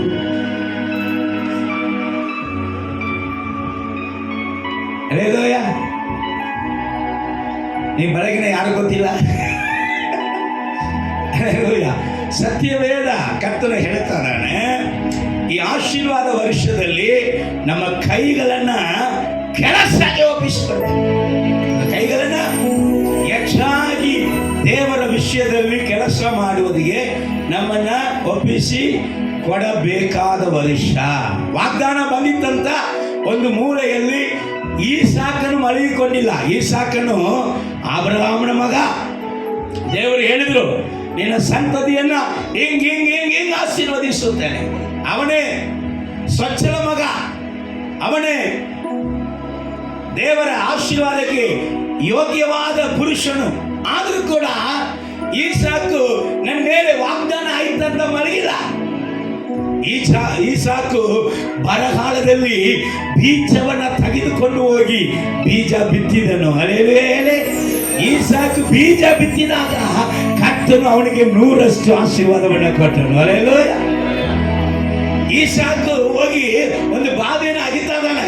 ಆ ಬಾವಿಯನ್ನು ಅಗಿಯುವಾಗ ಒಬ್ಬರು ಬಂದು ಅದನ್ನ ಏನ್ ಮಾಡಿದ್ರು? ಆಮೇಲೆ ಬಂದು ಕಸ್ಕೊಂಡ್ರು. ಆಯ್ತು, ಇವ್ರು ಕಸ್ಕೊಂಡಿದ ಮೇಲೆ ಇನ್ನು ಮೇಲೆ ನನಗೆ ನಿರೀಕ್ಷೆ ಇಲ್ಲ, ಇನ್ನು ಮೇಲೆ ಬಾವಿ ಅಗಿಕ ಆಗುವುದಿಲ್ಲ, ಯಾಕೆ ದೇವ್ರು ನನಗೆ ಹಿಂಗ್ ಮಾಡ್ಬಿಟ್ರು ಅಂತ ಅವನು ಬಿದ್ದಿಲ್ಲ. ಆಮೇಲೆ ಮತ್ತೆ ಹೋಗ್ತಾ ಇದ್ದಾನೆ, ಮತ್ತೆ ಬಾವಿನ ಅಗಿತಾ ಇದ್ದಾನೆ, ಅಲ್ಲಿ ನೀರು ಬರ್ತಾ ಇದೆ, ಅಲ್ಲೂ ಬಂದು ಆಮೇಲೆ ಕಸ್ಕೊಂಡ್ರು. ಅವನು ಅವಾಗಲೂ ಸೋತು ಹೋಗಿಲ್ಲ, ಮತ್ತೆ ಹೋಗಿ ಏನ್ ಮಾಡ್ತಾ ಇದ್ದಾನೆ? ಬಾವಿಯನ್ನು ಅಗಿತಾ ಇದ್ದಾನೆ. ಅವಾಗ ಯಾರು ಬಂದು ಕಸ್ಕೊಳ್ಳೋಕೆ ಬಂದಿಲ್ಲ. ಒಂದು ವೇಳೆ ಕಸ್ಕೊಂಡ್ರು ಈ ಸಾಕನು ನಾಲ್ಕನೇ ಬಾವಿಯನ್ನು ಅಗಿವರಿಗೆ ಅವನು ರೆಡಿಯಾಗಿದ್ದ. ಹಲ್ಲೆಲೂಯಾ. ನಿಮ್ಮನ್ನ ಎಂಕರೇಜ್ ಮಾಡುವವರು ಒಂದು 10 ಮಂದಿ ಇದ್ರೆ, ನಿಮ್ಮನ್ನ ಡಿಸ್ಕರೇಜ್ ಮಾಡುವವರು ಒಂದು 50 ಮಂದಿ ಇರ್ತಾರೆ. 2025 ನಿನ್ ಮೇಲೆ ವಾಗ್ದಾನ ಬಂದ ಕೂಡಲೇ ಸೈತಾನ ಸುಮ್ಮನೆ ಇರ್ತಾನ? ಸೈತಾನವನ ಕೆಲಸ ಮಾಡ್ತಾರೆ ಇರ್ತಾನೆ. ಆದ್ರೆ ಈ ಸಾಕನ ಒಳಗಡೆ ನನ್ನಂತೆ ನನ್ನ ದೇವರು ಬಲಹೀನನಲ್ಲ. ಒಂದು ನಡೆಯುತ್ತದೆ, ನನ್ನ ಬಲಹೀನದಲ್ಲಿ ನನ್ನ ದೇವರ ಬಲವು ಪರಿಪೂರ್ಣವಾಗಿ ಇಳಿದು ಬಂತು. ನಾನು ಬಲಹೀನನಾಗಿ ಆಗಿದಾಗ ದೇವರನ್ನು ಬಲಹೀನನಾಗಿ ನೋಡುವಂಥದ್ದು ಮನುಷ್ಯನ ಬುದ್ಧಿ. ಆದರೆ ವಾಗ್ದಾನ ಹೊಂದಿದಂತ ಆತ್ಮೀಯನ ಬುದ್ಧಿ ಎಂಥ ಸಂದರ್ಭದಲ್ಲಿಯೂ ನನ್ನ ದೇವರ ವಾಕ್ಯದಲ್ಲಿ ಬರೆದಿರುವಂತ ಒಂದು ಸೊನ್ನೆ ಕೂಡ ಅದು ಕದಲುವುದಿಲ್ಲ. ಅದನ್ನ ಯಾರು ಕೆಡವುವುದಕ್ಕೆ ಸಾಧ್ಯ ಇಲ್ಲ. ಅದು ಇಲ್ಲಿ ತನಕ ನೆರವೇರಿತ್ತು, ಇನ್ನು ಮುಂದೆಯೂ ಅದು ನೆರವೇರುತ್ತದೆ ಎಂಬುದಾದ ಉತ್ಸಾಹ ಬರುತ್ತದೆ. ಹಲ್ಲೆಲೂಯಾ. Praise the lord. ಯಾನೋತಿಗಳು 24:30-34 ತನಕ ಸ್ವಲ್ಪ ಗಮನಿಸೋಣ. ಯಾನೋತಿಗಳು 24 ಅಧ್ಯಾಯ 24ನೇ ಅಧ್ಯಾಯದಲ್ಲಿ 30ನೇ ವಾಕ್ಯದಿಂದ 34ನೇ ವಾಕ್ಯ ತನಕ. ಸೋಮಾರಿಯ ಹೊಲದ ಮೇಲೆಯೂ ಬುದ್ಧಿಹೀನನ ತೋಟದ ಮೇಲೆಯೂ ಹಾದು ಹೋದೆನು. ಇಲ್ಲಿ ಗಮನಿಸಬೇಕು, ಯಾರು ಹೊಲದ ಮೇಲೆ? ಸೋಮಾರಿಯ ಹೊಲದ ಮೇಲೆಯೂ ಬುದ್ಧಿಹೀನನ ತೋಟದ ಮೇಲೆಯೂ ಒಬ್ಬನು ಏನ್ ಮಾಡ್ತಾನಂತೆ? ಹಾದು ಹೋದನಂತೆ. ಆಹಾ, ಮುಳ್ಳು ಗಿಡಗಳು ಅದರಲ್ಲಿ ಹರಡಿಕೊಂಡಿದ್ದವು. ಮುಳ್ಳು ಗಿಡಗಳು ಅದರಲ್ಲಿ ಹರಡಿಕೊಂಡಿದ್ದವು. ಕಳೆಗಳು ಅದನ್ನು ಮುಚ್ಚಿದ್ದವು. ಕಳೆಗಳು ಅದನ್ನ ಮುಚ್ಚಿದವು. ಅದರ ಕಲ್ಲಿನ ಗೋಡೆಯು ಹಾಳಾಗಿತ್ತು. ಅದರ ಕಲ್ಲಿನ ಗೋಡೆಯು ಏನಾಗಿತ್ತಂತೆ? ಹಾಳಾಗಿತ್ತು. ಆಗ ನಾನು ನೋಡಿ ಮನಸ್ಸಿಟ್ಟೆನು. ಆಗ ನಾನು ಇದನ್ನ ನೋಡಿ ಮನಸ್ಸಿಟ್ಟೆನು. ದೃಷ್ಟಿಸಿ ಶಿಕ್ಷಿತನಾದೆನು. ದೃಷ್ಟಿಸಿ ಶಿಕ್ಷಿತನಾದೆ. ಹಲ್ಲೆಲೂಯ. ಅನೇಕರು ಬಿತ್ತಬೇಕಾಗಿರುವಂತ ಕಾಲದಲ್ಲಿ ಬಿತ್ತದೆ ಹೋಗಿದಂತ ಕಾರಣ, ಆಶೀರ್ವಾದದ ಕಾಲದಲ್ಲಿ, ದೇವರ ವಾಗ್ದಾನದ ಕಾಲದಲ್ಲಿ ವಾಗ್ದಾನಕ್ಕೆ ಯೋಗ್ಯವಾಗಿ ನಡೆದುಕೊಳ್ಳದೆ ಇದ್ದಂತ ಕಾರಣ, ದ್ರಾಕ್ಷ ತೋಟ ಅದು, ದ್ರಾಕ್ಷ ತೋಟದ ಹೊಲ ಅದು, ಅದು ದ್ರಾಕ್ಷ ಹಣ್ಣುಗಳನ್ನ ಕೊಡುವುದಕ್ಕೆ ಬದಲಾಗಿ ಅಲ್ಲಿ ಮುಳ್ಳು ಗಿಡಗಳಿದಾವೆ. ಅಲ್ಲಿ ಏನಿದೆ? ಮುಳ್ಳುಗಳು, ಕಳೆಗಳು ತುಂಬಿದಾವೆ. ಕಾರಣ, ಕೆಳಗೆ ಹೋದ ಕಾರಣ ಏನಂತೆ? ಇನ್ನು ಸ್ವಲ್ಪ ನಿದ್ದೆ, ಇನ್ನು ಸ್ವಲ್ಪ ನಿದ್ದೆ, ಇನ್ನೂ ತುಸ ತೂಕಡಿಕೆ, ಇನ್ನು ತುಸ ತೂಕಡಿಕೆ, ಇನ್ನು ಸ್ವಲ್ಪ ತೂಕಡಿಗೆ, ಇನ್ನೂ ಕೊಂಚ ನಿದ್ದೆಗಾಗಿ, ಇನ್ನೂ ಕೊಂಚ ನಿದ್ದೆಗಾಗಿ ಕೈ ಮುದುರಿಕೊಳ್ಳುವೆಯ ಅಂದುಕೊಳ್ಳುವೆಯ, ಕೈ ಅಂದುಕೊಳ್ಳುವೆಯಾ? ಬಡತನವು ದಾರಿಗಳನ್ನ ಹಾಗೂ, ಬಡತನವು ದಾರಿ ಕಳ್ಳನಾಗು, ಕೊರತೆಯು ಪಂಜು ಕಳ್ಳನಂತೆಯೂ ನಿನ್ನ ಮೇಲೆ ಬೀಳುವವು. ಇದಕ್ಕೆ ವಿವರಣೆ ಹೇಳ್ಬೇಕಾ? ನಾವು ಹೇಗೆ ಎಚ್ಚರವಾಗಿರ್ಬೇಕಂತ ಅಪ್ಪ ಹೇಳ್ತಾರೆ. ಇನ್ನೂ ಮಲಗಬೇಕು, ಇನ್ನೂ ನಿದ್ದೆ ಮಾಡಬೇಕು. ಕೆಲಸ ಮಾಡದೆ ನಿದ್ದೆ, ಸೇವೆ ಮಾಡದೆ ನಿದ್ದೆ, ಪ್ರಾರ್ಥನೆ ಮಾಡದೆ ನಿದ್ದೆ, ಸ್ವಾರ್ಥೆ ಸಾರದೆ ನಿದ್ದೆ, ಸಭೆಯ ಕೆಲಸ ಇರುವಾಗ ನಿದ್ದೆ, ಸಭೆಯ ಕೆಲಸ ಮೇಲೆ ಗಮನವೇ ಇಲ್ಲ. ಯಾವನು ಮಾಡಿದ್ರು ನನಗೇನಾಯಿತು? ಮಾಡಿದವನು ಮಾತ್ರ ಉದ್ಧಾರ ಆಗ್ತಾನೆ, ಮಾಡಿದವನು ಮಾತ್ರ ಚೆನ್ನಾಗಿ ಆಗ್ತಾನೆ, ಮಾಡಿದವನಿಗೆ ಮಾತ್ರ ಸಮೃದ್ಧಿ. ಮಾಡಿದವನನ್ನ ನೋಡ್ಬೇಕಂದ್ರೆ ಸ್ವಲ್ಪ ದೃಷ್ಟಿ ಇಟ್ಟು ಗಮನಿಸಿ ಅವನ ಹೆಸರನ್ನು ಬರೆದಿಟ್ಕೊಳ್ಳಿ. ಮುಂದೆ ಬರುವಂತ ದಿನಗಳಲ್ಲಿ ಅವನು ಹೇಗಿರ್ತಾನೆ. Hallelujah, price lord. ದೇವರ ನಾಮಕ್ಕೆ ಮಹಿಮೆ ಉಂಟಾಗ. ಇನ್ನು ಸ್ವಲ್ಪ ಮಲಗ್ತೀನಿ ಹಂಗಂದ್ರೆ ದೇವರು ಮಲಗಬಾರ್ದಂತ ಹೇಳ್ತಾರ? ನಿದ್ದೆನೆ ಮಾಡಬಾರ್ದಂತ ಹೇಳ್ತಾರ? ಸುಮಾರು ಮಂದಿ ನಿದ್ದೆ ಇಲ್ಲದೆ ಚರ್ಚಿಗೆ ಬರ್ತಾರೆ. ಹೋದ ವಾರದಲ್ಲಿ ಒಂದು ಹೆಣ್ಮಗಳು ಬಂದಿದ್ದಳು, ಕರ್ಕೊಂಡ್ಬಂದಿದ್ದಳು ಬಿಲ್ಸನ್ ಮಾಸ್ಟರ್. ಆ ಹೆಣ್ಮಗಳಿಗೆ 2 ಲಿವರ್ ಹೋಯಿತು. ಯವನ ಮಗಳು, 18 ವಯಸ್ಸು. ಡಾಕ್ಟರ್ ಹತ್ರ ಲೆಚ್ಚ ಅಂದ್ರೆ 8 ಲಕ್ಷ ರೂಪಾಯಿ ಖರ್ಚು ಮಾಡಿ ಆಯಿತು. KLE ಹಾಸ್ಪಿಟಲ್ 4 ಲಕ್ಷ ರೂಪಾಯಿ ಖರ್ಚು ಮಾಡಿ ಆಯಿತು. ಹೊಟ್ಟೆ ಹಿಂಗೆ ಉತ್ಕೊಂಡ್ಬಿಟ್ಟಿತ್ತಾಕೆ ಮಗಳಿಗೆ, ನಿದ್ದೆ ಇಲ್ಲ. ಆದರೆ ಇವರು ನಾವು ಸೇವಕರು ಹೋಗಿ ಪ್ರಾರ್ಥನೆ ಮಾಡಿದಾಗ, ಇಲ್ಲಿ ಬಂದು ಪ್ರಾರ್ಥನೆ ಮಾಡಿದಾಗ ನಿದ್ದೆ ಇಲ್ಲದಂತಾಕೆ ಜೀವಿತದಲ್ಲಿ ದೇವರು ನಿದ್ದೆಯನ್ನು ಕೊಟ್ಟಿದ್ದರು. ಹಲ್ಲೆಲೂಯಾ. ಸುಮಾರು ಜನ ನೋಡಿದ್ರಿ, ಅಯ್ಯ ನಿದ್ದೆನೇ ಇಲ್ಲ, ಸುಮ್ಮನೆ ಕನಸು, ನಿದ್ದೆನೇ ಇಲ್ಲ, ಹೆದರಿಕೆ. ಪ್ರೇಯರ್ ಮಾಡಿ ತಲೆಯಲ್ಲಿ ಕೈ ಇಟ್ಟಾಗ ಏನು ಬರ್ತದೆ? ನಾವು ಪ್ರೇಯರ್ ಮಾಡಿದಾಗ ನಿದ್ದೆ ಇಲ್ಲದವರಿಗೆ ನಿದ್ದೆ ಬರ್ತದೆ. ಹಂಗೆ ಯಾಕೆ ನಿದ್ದೆ ಮಾಡಬಾರ್ದು ಅಂತ ಹೇಳ್ತೀರ ಅಂತ ಕೇಳ್ತೀರಾ? ನೀವು ತಲೆಯಲ್ಲಿ ಕೈ ಇಟ್ಟು ನಿದ್ದೆ ಬರೋಕೆ ಹಚ್ಚಿದ್ರಿ, ಆದರೆ ಈಗ ನಿದ್ದೆ ಮಾಡಬಾರ್ದು ಸೋಮಾರಿ ಅಂತ ಹೇಳ್ತೀರಾ? ಹಂಗಂದ್ರೆ ಸೋಮಾರಿ ಯಾರು? ನಿದ್ದೆ ಮಾಡಬೇಕಂದ್ರೆ ದೇವರು ಮುಂಜಾನೆ ಬೆಳಕನ್ನು ಹಾಗೆ ಸಂಜೆ ಬಂದಾಗ ಏನು ಮಾಡ್ತಾರೆ? ಸ್ವಲ್ಪ ಡಿಮ್ ಮಾಡಿ, ಕತ್ತಲೆ ಮಾಡಿ, ರಾತ್ರಿಯಲ್ಲಿ ಮಲಗು. ಅದೇ ಥರ ಮುಂಜಾನೆಯಲ್ಲಿ ಸ್ವಲ್ಪ ಬೆಳಕನ್ನು ಏನು ಮಾಡ್ತಿದ್ರೆ, ಬೆಳಕನ್ನು ಸ್ಟಾರ್ಟ್ ಮಾಡಿ ಹಂಗೆ ಸ್ವಲ್ಪ ರೈಸ್ ಹಾಕ್ತಾರೆ. ಹಾಗಂದ್ರೆ ರಾತ್ರಿಯಲ್ಲಿ ಮಲಗಬೇಕು, ಮುಂಜಾನೆಯಲ್ಲಿ ಎದ್ದೇಳಬೇಕು. ಇವರು ರಾತ್ರಿಯೆಲ್ಲ ಎಚ್ಚರ ಇರುವುದು, ಮುಂಜಾನೆಯಲ್ಲಿ ಮಲಗುವುದು, ಎಲ್ಲ ಉಲ್ಟಾ. ಎಲ್ಲ ನೀ ಗಂಡ ಹೆಣ್ಣ ಎರಡೂ ಇಲ್ಲ, ಉಲ್ಟಾ. ಒಂದು ಅದಾಗಿರ್ಬೇಕು,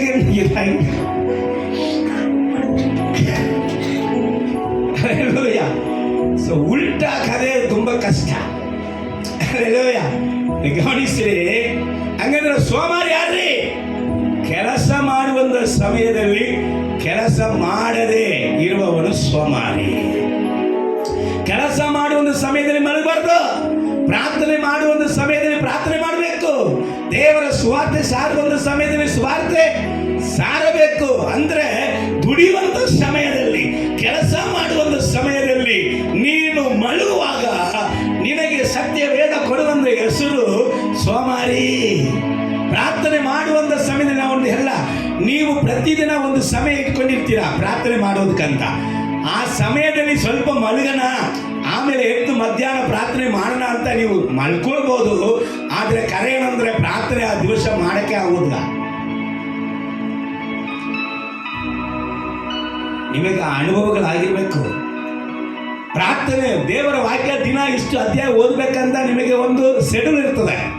ಆ ಟೈಮಲ್ಲಿ ನೀವು ವಾಕ್ಯ ಓದುವಂತ ಸಮಯದಲ್ಲಿ ನೀವು ಓದದೆ ನಾವು ಸ್ವಲ್ಪ ಸೋಮಾರಿತನದಲ್ಲಿ ಮಲಗಿಕೊಂಡಾಗಲೋ ಅಥವಾ ಬೇರೆ ಕಾರ್ಯದಲ್ಲಿ ಮನಸ್ಸಿಟ್ಟಾಗಲೋ ಆ ದಿನದಲ್ಲಿ ಅಂತ ಒಂದು ಅಧ್ಯಾಯಗಳನ್ನು ನಾವು ಓದುವುದಕ್ಕೆ ಸಾಧ್ಯ ಆಗೋದೇ ಇಲ್ಲ. ಅದರ ದಿನದ ಆಶೀರ್ವಾದ ಹೋಯ್ತು. ದಿನದ ಆಶೀರ್ವಾದ, ಪ್ರಾರ್ಥನೆ ಸರಿ ಇಲ್ಲ, ದೇವರ ವಾಕ್ಯವನ್ನು ಓದುವುದಕ್ಕೆ ಆಗಲಿಲ್ಲ. ಆ ದಿನದ ಸಮಯವನ್ನ ಅಂತಂತ ಸಮಯದಲ್ಲಿ ಅಂತಂತ ಕಾರ್ಯಗಳನ್ನ ದೇವರ ಅಂತವಾಗಿ ಮಾಡಿಟ್ಟಾನೆ, ಸರಿಯಾಗಿ ಮಾಡಿಟ್ಟಾನೆ.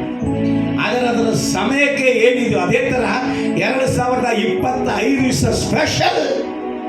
2025 ಮಲಗಿದವನಿಗೆ 2026 ಅಯ್ಯೋ,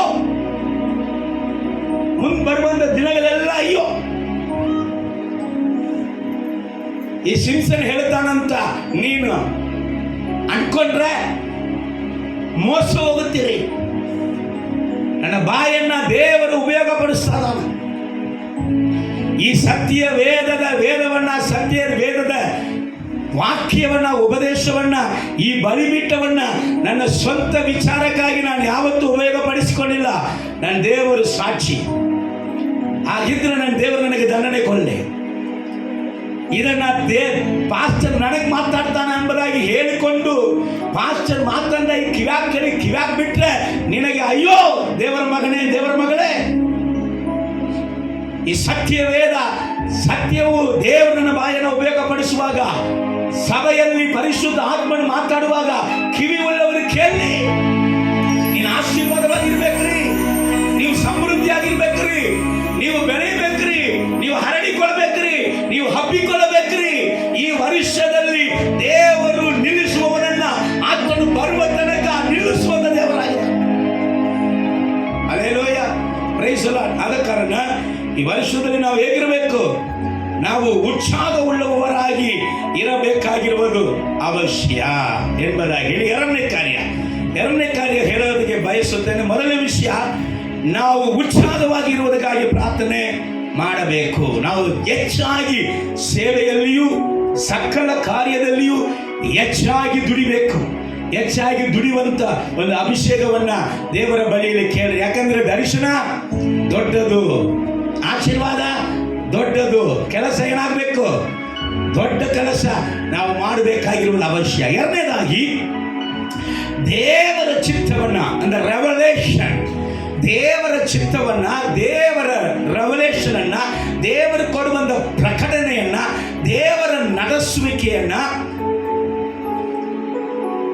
ನಾವು ಯಾವಾಗ ತಿಳ್ಕೊಳ್ಳದೆ ಹೋಗುತ್ತೇವೆ ಅಥವಾ ಯಾವ ಕಾರ್ಯಗಳಿಂದ ತಿಳ್ಕೊಳ್ಳದೆ ಹೋಗುತ್ತೇವೆ ಅನ್ನುವಂಥ ಒಂದು ಪ್ರಶ್ನೆಗೆ ಉತ್ತರವು. Hallelujah, praise the lord. ಇದನ್ನ ಒಂದು ದೊಡ್ಡ ಸೇವಕರು ತನ್ನ ಮಗನ ಬಳಿಯಲ್ಲಿ ಕೇಳಿದರು. ದೊಡ್ಡ ಸೇವಕರು, ಊಟಕ್ಕೆ ಕದಿ ಇಲ್ಲದೆ ಬಂದಂತ ಅವರನ್ನ ದೇವರ ಸೇವಕರಾಗಿ ಮಾಡಿ, ನಂಬಿಗಸ್ತರಾಗಿ ಸೇವೆ ಮಾಡಿ 100 ಕೋಟಿ ರೂಪಾಯಿಗೆ ಸಭೆ ಕಟ್ಟಿದಂತ ದೊಡ್ಡ ಸೇವಕರು. ಬಹಳ ಅನುಭವ ಉಂಟು ಅವರಿಗೆ. ಅವರು ಕೊನೆ ಕಾಲದಲ್ಲಿ ಅವರು ಬಲಹೀನರಾಗಿ ಹಾಸಿಗೆಯಲ್ಲಿ ಮಲಗಿಕೊಂಡಾಗ ಅವರಿಗೆ 4 ಗಂಡು ಮಕ್ಕಳು. ಒಬ್ಬೊಬ್ಬರು ಒಂದು ಸಮಯ ಅವರ ಬಳಿಯಲ್ಲಿ ಕೂತ್ಕೊಂಡು ನೋಡಬೇಕು. ಅವರ ಟೈಮ್ಗಳನ್ನ ಏನು ಮಾಡಿಕೊಂಡ್ರು, ಈ ಟೈಮಿಗೆ ನೀನು ನೋಡಬೇಕು, ನೀನು ಮಾಡಬೇಕು. ಆಗ ಕೊನೆ ಮಗನ ಅವರ ಬಳಿಯಲ್ಲಿ ಕೂತ್ಕೊಳ್ಳುವಾಗ ಈಗ ಅಪ್ಪ ಮಗ ಮಾತಾಡ್ತಾ ಇದ್ದಾರೆ. ಏನಂತ ಅಪ್ಪ ಕೇಳ್ತಾರ, ಪಾಸ್ಟರ್, ಮಗ, ದೇವರ ಚಿತ್ತವನ್ನ ನಮ್ಮ ಜೀವಿತದಲ್ಲಿ ತಿಳಿಯಲಾರದೆ ತಡೆ ಮಾಡುವಂಥ ಕಾರ್ಯ ಏನಪ್ಪ ಅಂತ ಕೇಳುವಾಗ ಆ ಮಗ ಅನೇಕ ವಿಷಯಗಳನ್ನ ಹೇಳಿದರು. ಆದರೆ ಅವರ ಪಪ್ಪ ಹೇಳಿದ್ರು, ನನ್ನ ಇಷ್ಟು ವರ್ಷದ ಕಾರ್ಯದಲ್ಲಿ ನಾನು ಒಂದು ಹೇಳಲ್ಲ, ಯಾವುದು ನನ್ನನ್ನು ದೇವರ ಚಿತ್ತವನ್ನು ತಿಳಿಯದವನಾಗಿ ಮಾಡುತ್ತದಂದ್ರೆ ನನ್ನ ಅನುಭವ. ಯಾವುದಂತೆ? ನನ್ನ ಅನುಭವ. ನನ್ನ ಅನುಭವಗಳು ದೇವರ ಚಿತ್ತ, ನಾಳೆ ದೇವರ ಚಿತ್ತ ಏನೆಂಬುದಾಗಿ ನಾನು ಅರ್ಥ ಮಾಡಿಕೊಳ್ಳದ ಹಾಗೆ ನನ್ನ ಅನುಭವದಲ್ಲಿ ನಾನು ನನ್ನನ್ನು ಮುಂದುವರಿಸುವಂಥ ಕಾರಣ ದೇವರ ಚಿತ್ತ ನನಗೆ ಗೊತ್ತಾಗ್ತಾ ಇಲ್ಲ ಅಂತ.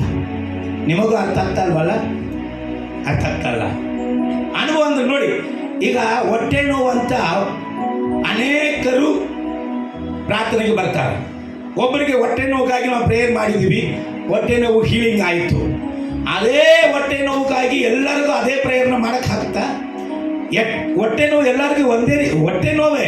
ಆದರೆ ಅಲ್ಸರ್ ಇರುವಾಗ ಹೊಟ್ಟೆ ನೋವು ಬರ್ತದೆ, ಕ್ಯಾನ್ಸರ್ ಬಂದ್ರೂ ಹೊಟ್ಟೆ ನೋವು ಬರ್ತದೆ, ಕಿಡ್ನಿ ಹೋದ್ರೂ ಹೊಟ್ಟೆ ನೋವು ಬರ್ತದೆ, ಲಿವರ್ ಹೋದ್ರೂ ಹೊಟ್ಟೆ ನೋವು ಬರ್ತದೆ, ಅಪ್ಪಂಡಿಸ್ ಆದ್ರೂ ಹೊಟ್ಟೆ ನೋವು ಬರ್ತದೆ, ತಿಂತಂಥ ಊಟ ಅನ್ಡೈಜೆಷನ್ ಆದ್ರೂ ಹೊಟ್ಟೆ ನೋವು ಬರ್ತದೆ, ಗ್ಯಾಸ್ಟ್ರಿಕ್ ಜಾಸ್ತಿ ಆದ್ರೂ ಹೊಟ್ಟೆ ನೋವು ಹೊಟ್ಟೆ ನೋವು ಬಹಳ ಒಂದು ವ್ಯಾಧಿ. ಹೊಟ್ಟೆ ನೋವು ಅಂತ ಹೇಳ್ಬಿಡ್ತೀವಿ, ಆದರೆ ವ್ಯಾಧಿಗಳ ವ್ಯತ್ಯಾಸ. ಒಂದೇ ರೀತಿಯಲ್ಲಿ ಪ್ರಾರ್ಥನೆ ಮಾಡಿ ಏನು ಮಾಡೋಕ್ಕಾಗಲ್ಲ. ಅವರಲ್ಲಿ ಇರುವಂಥ ಕಾರ್ಯಗಳನ್ನು ನಾವು ಹೇಗೆ ತಿಳಿದುಕೊಳ್ಳಬೇಕೋ ಹಾಗೆಯೇ ನಮ್ಮ ಅನುಭವ, ಒಂದು ದಿನದಲ್ಲಿ ನಾವು ಜಯಿಸಿದಂಥ ಅದೇ ಅನುಭವವನ್ನು ಇಟ್ಟುಕೊಂಡು ಪುನಃ ನಾವು ಅದರಲ್ಲೇ ಜಯಿಸಬಹುದು ಎಂಬುದಾಗಿ ಇರುವಂಥ ಅನುಭವವು ಏನು ಮಾಡುತ್ತದೆ? ದೇವರ ಚಿತ್ತವನ್ನು ನಾವು ಕಾಣದ ಹಾಗೆ ನಮ್ಮ ಕಣ್ಣುಗಳನ್ನು ಮುಚ್ಚಿಬಿಡುತ್ತದೆ ಎಂಬುದಾಗಿ ಇದಕ್ಕೆ ವಿವರಣೆ ಹೇಳ್ತೇನೆ.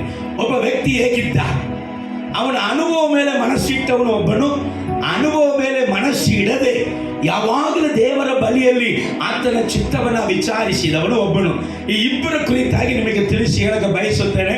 ಮೊದಲನೇದಾಗಿ, ಎಲ್ಲ ಸಂದರ್ಭದಲ್ಲಿಯೂ ದೇವರ ಚಿತ್ತವನ್ನು ಅನುಭವದ ಮೇಲೆ ಮನಸ್ಸಿಡದೆ ಎಲ್ಲ ಕಾರ್ಯದಲ್ಲಿಯೂ ದೇವರ ಚಿತ್ತವನ್ನೇ ಬೇಡಿದಂಥ ಒಬ್ಬ ವ್ಯಕ್ತಿಯನ್ನು ತೋರಿಸ್ತೇನೆ. ಒಂದು ಪೂರ್ವಕಾಲ 14ನೇ ಅಧ್ಯಾಯ 8ನೇ ವಾಕ್ಯದಿಂದ 11ನೇ ವಾಕ್ಯ ತನಕ ಗಮನಿಸಿ.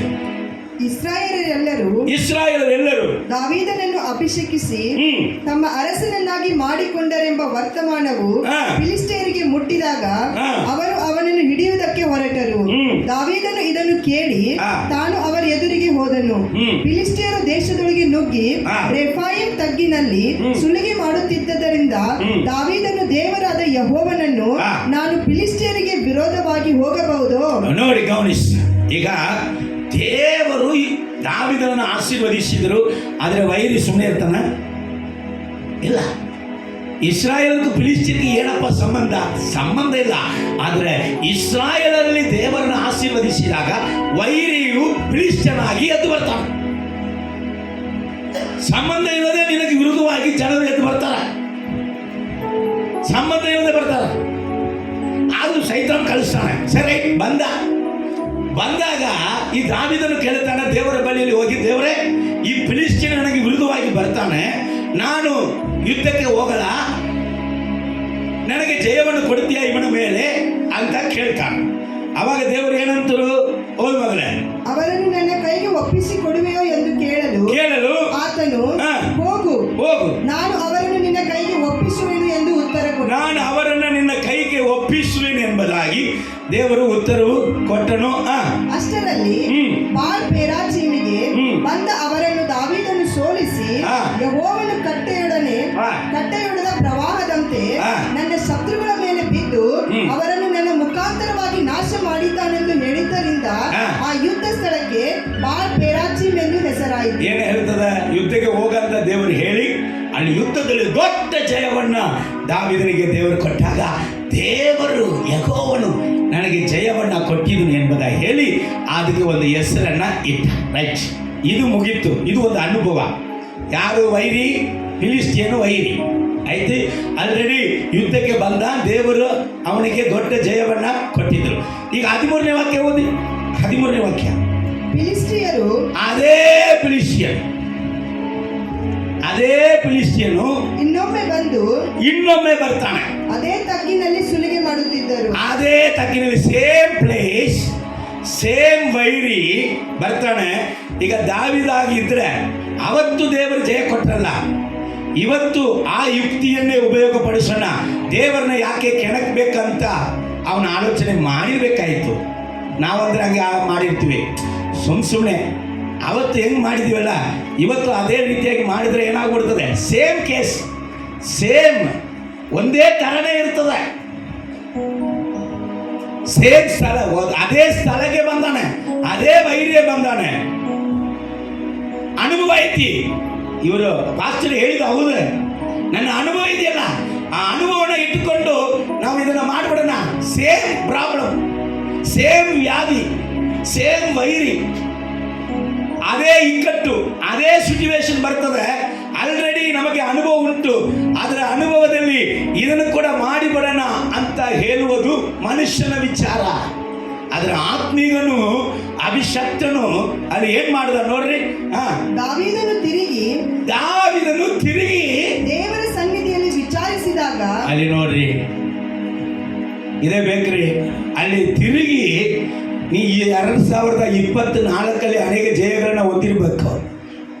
ಆದರೆ 2024 ಬಂದ್ರಂತ ಅದೇ ವೈರಿ 25 ಬರ್ತಾನೆ. ಬಟ್ 24 ಜಯಿಸಿದಂಥ ಯುಕ್ತಿಯನ್ನು ಇಟ್ಟುಕೊಂಡು 25 ನೀನು ಜಯಿಸಕ್ಕೆ ಆಗಲ್ಲ. ಹಳೆಯ ವಿಷಯಗಳು, ಹಳೆಯ ಕಾರ್ಯಗಳ ಅನುಭವಗಳನ್ನು ಇಟ್ಟುಕೊಂಡು ಈ ವರ್ಷದಲ್ಲಿ ಒಂದು ಜಯವನ್ನು ಹೊಂದಿಕೊಳ್ಳಕ್ಕೆ ಸಾಧ್ಯ ಇಲ್ಲ. ಹಳೆಯ ಪ್ರಾರ್ಥನೆ, ಅವಾಗ ಅಭಿಷೇಕದಿಂದ ಪ್ರಾರ್ಥಿಸಿದ ವಾಕ್ಯ ಹೇಳುತ್ತದೆ, ಆತನ ಕೃಪೆ ದಿನ ದಿನ ಹೊಸದು. ಹಳೆಯ ಕೃಪೆಯನ್ನು ಇಟ್ಟುಕೊಂಡು ಈ ವರ್ಷದಲ್ಲಿ ನೀನು ಕೃಪೆಯಲ್ಲಿ ತುಂಬಿ ಹೊರಸುವುದಕ್ಕೆ ಆಗುವುದಿಲ್ಲ. ಹಳೆಯ ಪ್ರಾರ್ಥನೆ ಜೀವಿತವನ್ನ ಇಟ್ಟುಕೊಂಡು ಈ ವರ್ಷದಲ್ಲಿ ಒಂದು ಜಯವನ್ನು ಹೊಂದಿಕೊಳ್ಳಕ್ಕೆ ಆಗುವುದಿಲ್ಲ. ಹಳೆಯ ಅಭಿಷೇಕ, ಹಳೆಯ ಪರಿಶುದ್ಧತೆಯನ್ನು ಇಟ್ಟುಕೊಂಡು ಈ ವರ್ಷದಲ್ಲಿ ಒಂದು ಜಯವನ್ನು ಹೊಂದಿಕೊಳ್ಳಕ್ಕೆ ಆಗಲ್ಲ. ಈ ವರ್ಷಕ್ಕೆ ತಕ್ಕಂತೆ, ಅದರ ದಿನಕ್ಕೆ ತಕ್ಕಂತೆ, ಅದರ ಕಾಲಕ್ಕೆ ತಕ್ಕಂತೆ ದೇವರ ರೆವಲೇಷನ್ ಬೇಕು. 25 ದೇವರು ಏನು ಮಾಡಲಿಕ್ಕಿದ್ದಾರೆ ಎಂಬುದಾಗಿ ದೇವರ ಚಿತ್ತವನ್ನು ಅರಿತುಕೊಳ್ಳಬೇಕು. ಪರಿಶುದ್ಧ ಆತ್ಮನು ಅಳತೆ ಇಲ್ಲದವನು. ನೀನು ಆತನಿಗೆ, ನೀವು ನಾನು ಒಂದು ಅಳತೆಯನ್ನು ಕೊಡಕ್ಕಾಗುವುದಿಲ್ಲ. ಅನ್ಕೌಂಟಬಲ್, ಅಳತೆ ಇಲ್ಲದೆ ಯೇಸು ಕ್ರಿಸ್ತನ ಮೇಲೆ ಪರಿಶುದ್ಧ ಆತ್ಮನು ಇಳಿದು ಬಂದನು. ಯೇಸು ಒಂದು ಕುರುಡರನ್ನ ವಾಸಿ ಮಾಡ್ತಾರೆ, ಸುಮಾರು ಕುರುಡರನ್ನ, ಆದರೆ ಒಂದೇ ರೀತಿಯಲ್ಲಿ ವಾಸಿ ಮಾಡಿಲ್ಲ. ಒಂದು ಕುರುಡನು ಬರ್ತಾನೆ, ದೇವರು ಅವನ ಮೇಲೆ ಏನಪ್ಪ ನಿನಗೆ ಬೇಕು, ನಾನು ಏನ್ ಮಾಡಬೇಕು ಅಂತ ಕೇಳಿದಾಗ, ನಾನು ನೋಡಬೇಕಂತ ಹೇಳಿದಾಗ ನೋಡ ಅಂದಾಗ ನೋಡ್ಬಿಟ್ಟ. ಇನ್ನೊಂದು ಕುರುಡನು ಬರ್ತಾ ಇದ್ದಾನೆ, ದೇವರ ಅವನ ಕಣ್ಣಲ್ಲಿ ಕೈ ಇಟ್ಟು ಪ್ರಾರ್ಥನೆ ಮಾಡಿ, ಈಗ ಕಾಣ್ತಾ ಇದೀಯ ಅಂತ ಕೇಳುವಾಗ ಎಲ್ಲರನ್ನು ಮರದ ತರ ಕಾಣ್ತಾ ಇದೀನಿ ಅಂತಾನೆ. ಮತ್ತೆ ಕೈ ಇಟ್ಟು ಪ್ರಾರ್ಥನೆ ಮಾಡ್ತಾನೆ, ಆಮೇಲೆ ಕ್ಲಿಯರ್ ಆಗಿ ಕಾಣ್ತಾನೆ. ಇದು 2ನೇ ವಿಷಯ, ವ್ಯತ್ಯಾಸ. ಇನ್ನೊಂದು 3ನೇ ಕುರುಡನು, ಅವನನ್ನ ದೇವರು, ಅವನು ಕುರುಡನಾಗಿ ಬರುವಾಗ ದೇವರು ಮಣ್ಣನ್ನ ಕೈಯಲ್ಲಿ ತೆಗೆದು ಉಗಿರಿ ಅದನ್ನ ಕೆಸರು ಮಾಡಿ ಅವನ ಕಣ್ಣಲ್ಲಿ ಹಚ್ಚಿ ಸೀಲೋವಾಮ್ ಕೊಳದಲ್ಲಿ ಹೋಗಿ ನೀನು ಅದನ್ನ ತೊಳೆ ಅಂತ. ಆವಾಗ ಅವನ ಕಣ್ಣು ಬರುತ್ತದೆ. ಒಂದು ದಿನ, ಒಂದು ಹೆಜ್ಜೆ, ಒಂದು ಕಾರ್ಯದಲ್ಲಿ ದೇವರ ಉದ್ದೇಶವು, ದೇವರ ಚಿತ್ತವು ವ್ಯತ್ಯಾಸವಾಗಿರ್ತದೆ. ಯಾಕೆ? ಸೈತಾನ ಕಾರ್ಯಗಳು ವ್ಯತ್ಯಾಸ, ಒಂದೇ ತರ ಇರುವುದಿಲ್ಲ. ಫಿಲಿಸ್ಟಿಯನು ಅದೇ ವೈರಿ, ಅದೇ ಸ್ಥಳಕ್ಕೆ ಬಂದಾನೆ, ಆಲ್ರೆಡಿ ಜಯ ಹೊಂದಿದ್ದಾನೆ, ತಿರುಗಾ ಬಂದಿದ್ದಾನೆ. ಆದ್ರೆ ದಾವೀದ ಹೋಗಿ ಕೇಳ್ತಾನೆ, ಅಪ್ಪ ನಾನು ಹೋಗ್ಬೋದಾ? ಈಗ ಅಪ್ಪ ಹೇಳ್ತಾರೆ ಗೌನಿಸಿ. ಆತನು ಅವನಿಗೆ ನೀನು ಅವರನ್ನು ಬೆನ್ನಟ್ಟಬೇಡ, ನೀ ಈಗ ಹೋಗ್ಬೇಡ, ನೀ ಬೆನ್ನಟ್ಟಬೇಡ, ಅವರ ಎದುರಿನಿಂದ ತಿರುಗಿಕೊಂಡು ಹೋಗು, ಬಾಕಾ ಮರಗಳಿರುವ ಕಡೆಯಿಂದ ಅವರ ಮೇಲೆ ಬೀಳು. ಆ ಮರಗಳ ತುದಿಯಲ್ಲಿ ಹೆಜ್ಜೆಗಳ ಸಪ್ಪಳವು ಕೇಳಿಸುವಾಗಲೇ ದೇವರು ಫಿಲಿಸ್ಟಿಯರ ಸೈನ್ಯವನ್ನು ಸೋಲಿಸುವುದಕ್ಕೋಸ್ಕರ ನಿನ್ನ ಮುಂದಾಗಿ ಹೊರಟನೆಂದು ತಿಳಿದುಕೊಂಡು. ಈಗ ದಾವೀದಕ್ಕೆ ಬದಲಾಗಿ, ದಾವೀದನ ಪರವಾಗಿ ಯಾರು ಯುದ್ಧ ಮಾಡಬೇಕಾಗ್ತದೆ? ದೇವರೇ ಯುದ್ಧ ಮಾಡಬೇಕಾಗ್ತದೆ. ಅದೇ ವೈರಿದ್ದಾನೆ, ಆಲ್ರೆಡಿ ಸೋತವನಾನೆ. ನಿನಗೆ ಗೊತ್ತಿಲ್ಲ, ಈಗ ಅವನ ಬರುವಂತ ವಂಚನೆಯ ಕಾರ್ಯಗಳು ವ್ಯತ್ಯಾಸ. ಈಗ ನೀನು ಹೊರಡಿದ್ರೆ ಮಾತ್ರ ಆಗಲ್ಲ, ನಾನು ಮುಂದೆ ಹೊರಡಬೇಕು. ಅಲ್ಲೇಲೂಯ. ಕರ್ತನು ನಾನು ನಿನಗೋಸ್ಕರ ಯುದ್ಧ ಮಾಡುತ್ತೀನಿ ಅಂತ ಹೇಳಿದ ಹಾಗೆಯೇ ದಾವೀದನಿಗೋಸ್ಕರ ದೇವರು ಹೇಳ್ತಾರೆ, ನಾನು ಮುಂದೆ ಹೊರಡುತ್ತೇನೆ. ಹಂಗ ಹೊರಡಿದಾಗ ಕೆಳಗೆ ಹೋದಮ್ಮ ವಾಕ್ಯ, ದಾವೀದನು ದೇವರ ಆಜ್ಞಾನುಸಾರವಾಗಿ ಮಾಡಿದನು. ಆಜ್ಞಾ ಅನುಸಾರವಾಗಿಯೇ ಮಾಡಿದರು. ಇಸ್ರಾಯೇಲರು ಫಿಲಿಷ್ಟಿಯ ಸೈನ್ಯವನ್ನು ಗಿಬ್ಯೋನಿನಿಂದ ಗೆಜೇರಿನವರೆಗೂ ಸಂಹರಿಸುತ್ತಾ ಹೋದರು. ದಾವೀದನ ಕೀರ್ತಿಯು ಎಲ್ಲಾ ದೇಶಗಳಲ್ಲಿ ಹಬ್ಬಿತು. ಏನು ಹಬ್ಬಿತ್ತಂತೆ? ಏನು ಹಬ್ಬಿತ್ತಪ್ಪ? ದಾವೀದನ ಕೀರ್ತಿ ಎಲ್ಲ ದೇಶಗಳಲ್ಲಿಯೂ ಹಬ್ಬಿತ್ತು. ದೇವರ ಮಗನೇ, ವಾಗ್ದಾನ ಏನು? ನೀ ಎಲ್ಲ ಕಡೆಗಳಲ್ಲಿಯೂ ಹಬ್ಬಿಕೊಳ್ಳಬೇಕು. ಅಲ್ಲೇಲೂಯ. ಅಲೆಯ ಅನುಭವ ಅದನ್ನ ಇಟ್ಟುಕೊಂಡು ನಿನ್ನ ಜೀವಿತದಲ್ಲಿ, ನಿಮ್ಮ ಸೇವೆಯಲ್ಲಿ ಏನೂ ಸಾಧಿಸಕ್ಕಾಗಲ್ಲ. ದೇವರು 2025 ಏನ್ ಕೊಡುತ್ತಾನೆ ಎಂಬುದಾಗಿ ಆತನ ಸಮ್ಮುಖದಲ್ಲಿ ಗಂಡೆ ಕಾಲವು ನೀನು ಕಲಿದರೆ ಮಾತ್ರ ನಿನ್ನ ನನ್ನ ಕುಟುಂಬಗಳನ್ನ, ನಿಮ್ಮ ನನ್ನ ಜೀವಿತದಲ್ಲಿ, ನಿಮ್ಮ ನನ್ನ ಸೇವೆಯಲ್ಲಿ ಒಂದು ದೊಡ್ಡ ಜಯವನ್ನ ನಾವು ಕಂಡುಕೊಳ್ಳುವುದಕ್ಕೆ ಸಾಧ್ಯ. ನಿನ್ನ ಸ್ಟಡಿಯಲ್ಲಿ ಕೂಡ, ನಿನ್ನ ಬಿಸ್ನೆಸ್ ಅಲ್ಲಿ ಕೂಡ, ನಿನ್ನ ಕೆಲಸದಲ್ಲಿ ಕೂಡ.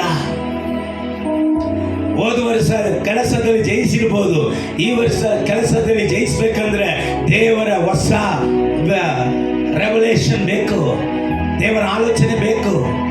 ಅಲ್ಲೇಲೂಯ. ಕೊರೋನಾದಲ್ಲಿ ತಪ್ಪಿಸಿರ್ಬೋದು, ಈಗ ಬರುವಂತ ಕೊರೋನಾದಲ್ಲಿ ತಪ್ಪಿಸ್ಬೇಕಂದ್ರೆ ದೇವರ ಆಶೀರ್ವಾದ, ದೇವರ ಆಲೋಚನೆ ವ್ಯತ್ಯಾಸವಾಗಬೇಕು. ಬರಲಿಕ್ಕಿರುವ ಒಂದು ವೈರಸ್ ಮೊದಲೇ ಇರುವುದಕ್ಕಿಂತ ವೈರಸ್ಗಿಂತ ದೊಡ್ಡ ಶಕ್ತಿ ಉಳ್ಳದಾಗಿ ಬರ್ತಾ ಇದೆ. ಅದರಿಂದ ನೀವು ತಪ್ಪಿಸಿಕೊಳ್ಬೇಕಂದ್ರೆ ಶಕ್ತಿಯುಳ್ಳ ದೇವರ ಅನುಭವ, ಶಕ್ತಿಯುಳ್ಳ ದೇವರ ಆಲೋಚನೆ ನಮಗೆ ಬೇಕೇ ಬೇಕು. ಅಲ್ಲೇಲೂಯ.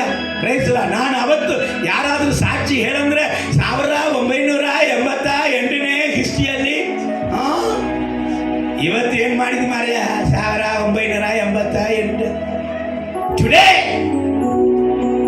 ಇವತ್ತೇನು ನಿನ್ನ ಗತಿ? ಇವತ್ತೇನ್ರಯ್ಯ ನಿಮ್ಮ ಸಾಕ್ಷಿ? ನೆನ್ನೆ ಮೊನ್ನೆ ಸಾಕ್ಷಿ ಆಗೋದಿಲ್ಲ ರೀ. ಅದೇ ಅಮ್ಮ ಹೇಳಿದ್ರು ಶುಕ್ರವಾರ ವಾಕ್ಯ ಹೇಳುವಾಗ, ನೆನ್ನೆ ಅಡಿಗೆ ಮಾಡಿದಂದ್ರೆ ಅದೇ ಬಾಂಡೆಯಲ್ಲಿ ಅದನ್ನ ತೊಳೆಯದೆ ಇವತ್ತು ಅಡಿಗೆ ಮಾಡ್ತಿರೋ? ತಿಂತೀರಾ? ಶುದ್ಧ ಮಾಡ್ಬೇಕಲ್ಲ, ಅದನ್ನ ತೊಳೆಬೇಕಲ್ಲ, ಕ್ಲೀನ್ ಮಾಡ್ಬೇಕಲ್ಲ. ಕ್ಲೀನ್ ಮಾಡಿದ್ರೆ ನೆಕ್ಸ್ಟ್ ನೀವು ಏನ್ ಮಾಡ್ತೀರಾ? ಒಂದು ಹೊಟ್ಟೆಗೆ ಹೋಗಿ ಎಲ್ಲೋ ಹೋಗುವುದಕ್ಕೆ ಎಷ್ಟು ಗಮನ ಕೊಡಬೇಕಂದ್ರೆ ಆತ್ಮಿಕ ಜೀವಿತಕ್ಕೆ ಎಷ್ಟು ಗಮನ ಕೊಡಬೇಕು. ಅಲ್ಲೇಲೂಯ. ನಿನ್ನೆ ಮೊನ್ನೆ ಊಟನ ಇಟ್ಕೊಂಡು ಅದೇ ಪಾತ್ರೆ ಇಟ್ಕೊಂಡು ಇವತ್ತು ಅಡಿಗೆ ಮಾಡಿದ್ರೆ ಕೆಟ್ಟು ಹೋಗ್ತದೆ, ಹೌದಲ್ಲ? ಹಾಳು ಪಾತ್ರೆಯಲ್ಲಿ ಸ್ವಲ್ಪ ಉಪ್ಪು ಇರುವಂಥದ್ದು ಏನಾಗಿದ್ರೆ ಹಾಳು ಒಡೆದು ಬಿಡ್ತದೆ, ಕಟ್ಟು ಹೋಗ್ತದೆ. ಸರಿ. ಸೊ ದೇವರ ವಾಕ್ಯ. ಆದರೆ ಇವನು ಜಯಿಸಿದ. ಇನ್ನೊಬ್ಬನು ತೋರಿಸ್ತೀನಿ, ಅವನು ಅಭಿಷಕ್ತನು, ಇವನ ಮೇಲಿನ ಪರಿಶುದ್ಧ ಆತ್ಮನು ಬಲವಾಗಿದ್ದನು. ಇನ್ನೊಬ್ಬನು ಸಂಸೋನನು, ಅವನ ಮೇಲೆಗೆ ದೇವರ ಆತ್ಮನು ಬಲವಾಗಿ ಇಳಿದು ಬಂದನು. ಹೌದಲ್ಲ?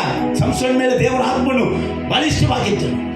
ಆದರೆ ವೈರಿಗಳು ಬರುವಾಗ, ಇದೇ ಫಿಲಿಸ್ಟಿಯನು ಬರುವಾಗ 3 ಶಕ್ತಿ ಅವನು ಏನ್ ಮಾಡಿದ? ಅವನ ಕತ್ತಿದ್ರು, ಏನೇನೋ ಮಾಡಿದರು. 3 ಶಕ್ತಿ ಒಂದು ಜಯವನ್ನ ಹೊಂದಿಕೊಂಡ. ಈ 4ನೇ ಶಕ್ತಿ ಕೂಡ ಆ ರೀತಿಯಾಗಿ ವೈರಿತನ ಬರುವಾಗ ಅವನು ಹೇಳುವಂತ ಕಾರ್ಯಗಳನ್ನ ಸ್ವಲ್ಪ ಗಮನಿಸೋಣ. ನ್ಯಾಯಸ್ಥಾಪಕರ ಪುಸ್ತಕ 16ನೇ ಅಧ್ಯಾಯ 20ನೇ ವಾಕ್ಯ 21ನೇ ವಾಕ್ಯ. ಆಗ ಅವಳು, ಸಂಸೋನನೇ, ಫಿಲಿಷ್ಟಿಯರು ಬಂದಿದ್ದಾರೆಂದು ಕೂಗಲು. ಆಕೆ ಸಂಸೋನನೇ. ಇದೆಲ್ಲ ನೀವು ತಿಳಿಬೇಕಂದ್ರೆ ನ್ಯಾಯಸ್ಥಾಪಕರ 16ನೇ ಅಧ್ಯಾಯ ಓದ್ರಿ. ನಾನು ಸಮಯ ಹೇಳದಂತ ಕಾರಣ ಹೇಳ್ತೇನೆ. ಸಂಸೋನನೇ, ಯಾರು ಬಂದಿದ್ದಾರೆ? ವೈರಿಗಳು ಬಂದಿದ್ದಾರೆ ಎಂಬುದಾಗಿ ಹೇಳಲು ಎಚ್ಚೆತ್ತು ಮುಂಚಿನಂತೆ ಈಗಲೂ ಕೊಸರಿಕೊಂಡು ಹೋಗುವೆನು ಮುಂಚಿನಂತೆ ಈಗಲೂ ಹೋಗುವೇನು ಅಂತ ಹೇಳಿದ್ರು. ಹೇಗಂತೆ? ಅವಾಗ ಮಾಡಿದ್ರಲ್ಲ ಆ ಥರ, ಅವಾಗ ಕಲಿತಿರಲ್ಲ ಆ ಥರ ಇವತ್ತು ಮಾಡ್ತೀನಿ ಎಂಬುದಾಗಿ ಹೋಗಿದಾಗ, ಆದರೆ ಯೆಹೋವನು ತನ್ನನ್ನು ಬಿಟ್ಟು ಹೋಗಿದ್ದಾನೆಂಬುದು ಅವನಿಗೆ ತಿಳಿಯಲಿಲ್ಲ. ಪಾಪ ಅವನಿಗೆ ತಿಳಿಯಲಿಲ್ಲ. ಫಿಲಿಷ್ಟಿಯರು ಅವನನ್ನು ಹಿಡಿದು ಅವನ್ನ ಹಿಡಿದು ಅದನ್ನ ಕಿತ್ತು ಕಾಜಕ್ಕೆ ಒಯ್ದು ಕಬ್ಬಿಣದ ಬೇಡಿಗಳನ್ನು ಹಾಕಿ ಆಯ್ತಾ ಏನಾಯ್ತ? ಮುಂಚಿನಂತೆ ಹೋಗ್ತೀನಂತ ಹೋಗಿದಾಗ ಕನ್ಯಾರನ್ನ ಕಿತ್ಬಿಟ್ರ ಅವ್ರ, ಬೇಡಿ ಹಾಕಿಸ್ಬಿಟ್ಟವ್ರಲ್ಲಿ, ಹೋಮಾಡಿ ಜೋಕರ್ತಾರ ಅವನ ಮಾಡಿಬಿಟ್ಟವ್ರ. ಅಲ್ಲೇಲೂಯ.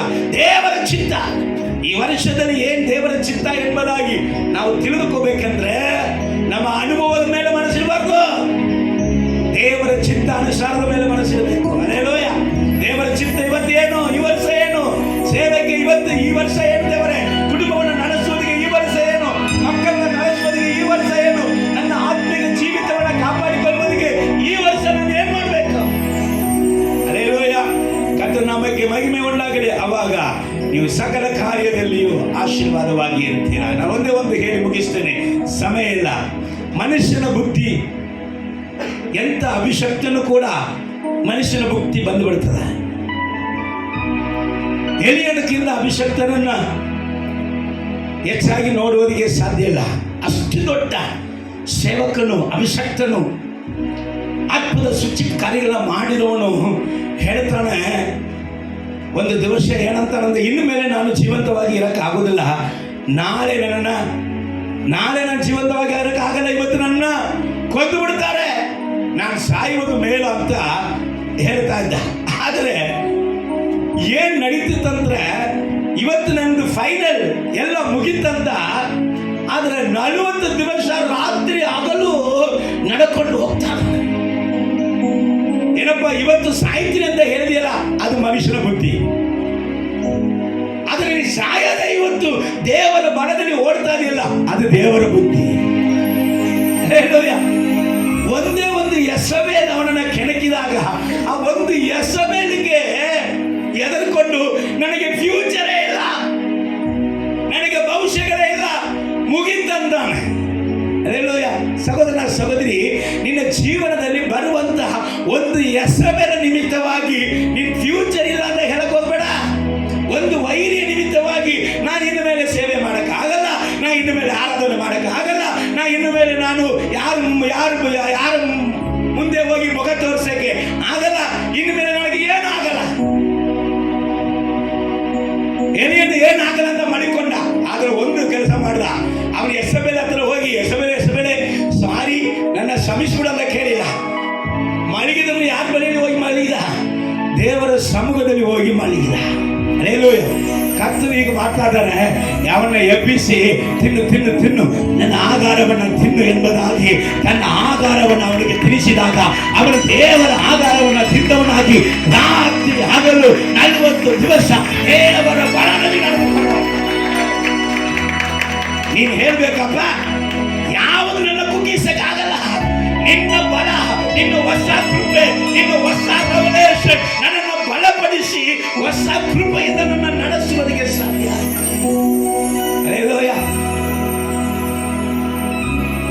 ನಿನ್ನ ಪ್ರಭಾವವು ಕುಂದಿ ಹೋಗಲಿಲ್ಲ, ಪುನರುತ್ಥಾನ ಶಕ್ತಿ ಬದಲಾಗಲಿಲ್ಲ. ನಿನ್ನ ಪ್ರಭಾವವು ಕುಂದಿ ಹೋಗಲಿಲ್ಲ, ಪುನರುತ್ಥಾನ ಶಕ್ತಿ ಬದಲಾಗಲಿಲ್ಲ. ಓ ಯೇಸಪ್ಪ, ನಿನ್ನ ನಾಮದಲ್ಲಿ ಅದ್ಭುತವೋ ಎಂದು ನಡೆಯುತ್ತೆ. ಯೇಸಪ್ಪ, ನಿನ್ನ ನಾಮದಲ್ಲಿ ಅದ್ಭುತವೋ ಎಂದು ನಡೆಯುತ್ತೆ.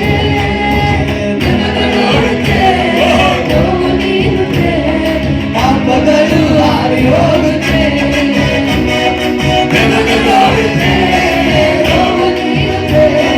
ಪಾಪಗಳು ಹಾರಿ ಹೋಗುತ್ತೆ. ನಿನ್ನ ಪ್ರಭಾವವು ಕುಂದಿ ಹೋಗಲಿಲ್ಲ, ಪುನರುತ್ಥಾನ ಶಕ್ತಿ ಬದಲಾಗಲಿಲ್ಲ. ನಿನ್ನ ಪ್ರಭಾವವು ಕುಂದಿ ಹೋಗಲಿಲ್ಲ, ಪುನರುತ್ಥಾನ ಶಕ್ತಿ ಬದಲಾಗಲಿಲ್ಲ. ಈ ಲೋಕದಲ್ಲಿ ಇರುವವನಕ್ಕಿಂತ ನಿನ್ನಲ್ಲಿ ನನ್ನಲ್ಲಿ ಇರುವ ಆತನು ದೊಡ್ಡವನು. ಒಂದು ಯೆಸಬೇಲಿಗಾಗಿ ಫ್ಯೂಚರ್ ಇಲ್ಲ ಅಂದಿ, ನಿನಗೆ ವಿರುದ್ಧವಾಗಿ ಎಷ್ಟು ಯೆಸಬೇಲ್ ಎದ್ದು ಬಂದರೂ ಈ ಯೆಸಬೇಲನ್ನ ಸಾಯಿಸಿದ ರೀತಿಯಲ್ಲಿ ದೇವರು ಎಲ್ಲ ಯೆಸಬೇಲನ್ನ ಸಾಯಿಸುವವರಿಗೆ ದೇವರು ನಿನ್ನ ಸಂಗಡ ಬಲಿಷ್ಠನಾಗಿದ್ದಾನೆ ಹೊರತು ಬಿಟ್ಟು ಬಲಹೀನನಾಗಿಲ್ಲ. Hallelujah, hallelujah. ನಮ್ಮ ಸಂಗಡ ಯಾರಾಗಿದ್ದಾನೆ? ಹೊಸ ವರ್ಷದಲ್ಲಿ ನಿನ್ನ ಹೊಸ ಕೃಪೆ, ನಿನ್ನ ಹೊಸ ಅಭಿಷೇಕ. ಅಪ್ಪ ಕರ್ತನೆ, ನಾನು ಏನ್ ಮಾಡಬೇಕು, ಈ ವರ್ಷದಲ್ಲಿ ಏನ್ ಮಾಡಬೇಕು ಎಂಬುದಾಗಿ ದೇವರ ಸಮ್ಮುಖದಲ್ಲಿ ಆತನ ಮಾತುಗಳನ್ನ ನಾವು ಕೇಳುವುದಕ್ಕೆ ನಮ್ಮನ್ನ ಸಮರ್ಪಿಸೋಣ. ಎದ್ದು ನಿಂತವರಾಗಿ ಎರಡು ವಿಷಯಗಳು ಹೇಳಿದೆ. ಒಂದು, ಈ ದೊಡ್ಡ ದರ್ಶನಕ್ಕಾಗಿ ನಿಮ್ಮ ಕೈಗಳನ್ನ ಸೇವೆ ಮಾಡುವುದಕ್ಕಾಗಿ, ನಿಮ್ಮ ಕೈಗಳನ್ನ ಕೆಲಸ ಮಾಡುವುದಕ್ಕಾಗಿ ಉತ್ಸಾಹವಾದ ಆತ್ಮದಿಂದ ನನ್ನ ತುಂಬಿಸಿ ಎಂಬುದಾಗಿ ಕೇಳಿದ್ರಿ. ಹೆಚ್ಚಾಗಿ ಪ್ರಯಾಸ ಪಡುವವನಿಗೆ ಹೆಚ್ಚಾಗಿ ದೇವರು ಕೊಡುವಂತ ದೇವರಾಗಿದ್ದಾನೆ. ಎಲ್ಲ ಸೋಮಾರಿತನಗಳನ್ನ ತೆಗೆದಾಕಿ ದೇವರೇ ಉತ್ಸಾಹದ ಆತ್ಮವನ್ನ, ಅಭಿಷೇಕದ ಆತ್ಮವನ್ನ ನನಗೆ ನೀಡು ಎಂಬುದಾಗಿ ಕೇಳಿದೆ. ಎರಡನೇದಾಗಿ, ನೀವು ಕಲಿತದ್ದು ಅನೇಕರಲ್ಲಿ ಖಂಡದನ್ನ ಇಟ್ಟುಕೊಂಡು ಮಾಡಕ್ಕೆ ಹೋಗಬೇಡ. ಸೇವೆಯನ್ನ, ನಿಮ್ಮ ಕುಟುಂಬವನ್ನ ಅನೇಕರಲ್ಲಿ ಖಂಡದನ್ನ ಇಟ್ಟುಕೊಂಡು ನಡೆಸಲಿಕ್ಕೆ ಹೋಗಬೇಡ. ದೇವರ ಸಮ್ಮುಖದಲ್ಲಿ ಕೇಳು. ದೇವರ ಸಮ್ಮುಖದಲ್ಲಿ ಹೊಸ ರೆವಲ್ಯೂಷನ್, ಹೊಸ ಕಾರ್ಯಗಳನ್ನ ಕೇಳು. ಅಪ್ಪ, ನಾನು ಹೇಗೆ ಕುಟುಂಬಗಳನ್ನ ನಡೆಸಬೇಕು, ಹೇಗೆ ಸೇವೆಯನ್ನ ಮಾಡಬೇಕು, ಕೇಳು. ಎಲ್ಲರೂ ಕೂಡ ಪ್ರಾರ್ಥನೆ ಮಾಡಿ, ಎಲ್ಲರೂ ಕೂಡ ಶಂಕರಗದರ ಕಣ್ಗಳ ಮುಚ್ಚಿ ಕರ್ತನ ಬಳಿಯಲ್ಲಿ ಹಲ್ಲೆಲೂಯ, ಹಲ್ಲೆಲೂಯ. ಕರ್ತನ ಭೋಜನಕ್ಕಾಗಿ ನಾವು ಹೋಗುತ್ತೇವೆ. ಹೊಸ ತೀರ್ಮಾನಗಳೊಂದಿಗೆ ಹೋಗೋಣ. ಹೊಸ ತೀರ್ಮಾನ, ಹೊಸ ವರ್ಷದಲ್ಲಿ ಹೊಸ ತೀರ್ಮಾನಗಳನ್ನ ತೆಗೆದುಕೊಳ್ಳು. ಪ್ರಾರ್ಥನೆಯ ಜೀವಿತದಲ್ಲಿ ಹೇಗಿದೆ, ಉಪವಾಸ ಜೀವಿತದಲ್ಲಿ ಹೇಗಿದೆ, ಸೇವೆಯ ಜೀವಿತದಲ್ಲಿ ಹೇಗಿದೆ, ಪರಿಶುದ್ಧ ಜೀವಿತದಲ್ಲಿ ಹೇಗಿದೆ, ಸಹೋದರರ ಅನ್ಯೋನ್ಯತೆ ಜೀವಿತದಲ್ಲಿ ಹೇಗಿದೆ, ಸಹೋದರಿಯ ಅನ್ಯೋನ್ಯತೆ ಜೀವಿತದಲ್ಲಿ ಹೇಗಿದೆ, ಸಭೆಯ ಕೆಲಸ ಕಾರ್ಯಗಳಲ್ಲಿ ಹೇಗಿದೆ ಎಂಬುದಾಗಿ ನಿಮ್ಮನ್ನ ನೀವೇ ತೀರ್ಮಾನ ಮಾಡಿಕೊಳ್ಳ್ರಿ. ನಿಮ್ಮ ಆಶೀರ್ವಾದಕ್ಕೆ ನಿಮ್ಮನ್ನ ಯೋಗ್ಯರಾಗಿ, ನಿಮ್ಮ ಆಶೀರ್ವಾದಕ್ಕೆ ಯೋಗ್ಯರಾಗಿ ಬದಲಾಯಿಸುವಂತ ದೇವರ ಚಿತ್ತ ಉದ್ದೇಶಗಳನ್ನ ಕೇಳುವುದಕ್ಕಾಗಿ ಹಲ್ಲೆಲೂಯ ನಿಮ್ಮ ಬಾಯಿಗಳನ್ನ ತೆರೆದು ದೇವರ ಬಳಿಯಲ್ಲಿ ಪ್ರಾರ್ಥಿಸಿ ಒಪ್ಪಿಸಿಕೊಂಡವನಾಗಿ, ಅಪ್ಪ ನಿಂಚಿದ್ದವೇ ನನ್ನ ಆಗಾರವು, ನಿನ್ನ ಪಾದದ ಬಳಿಯಲ್ಲಿ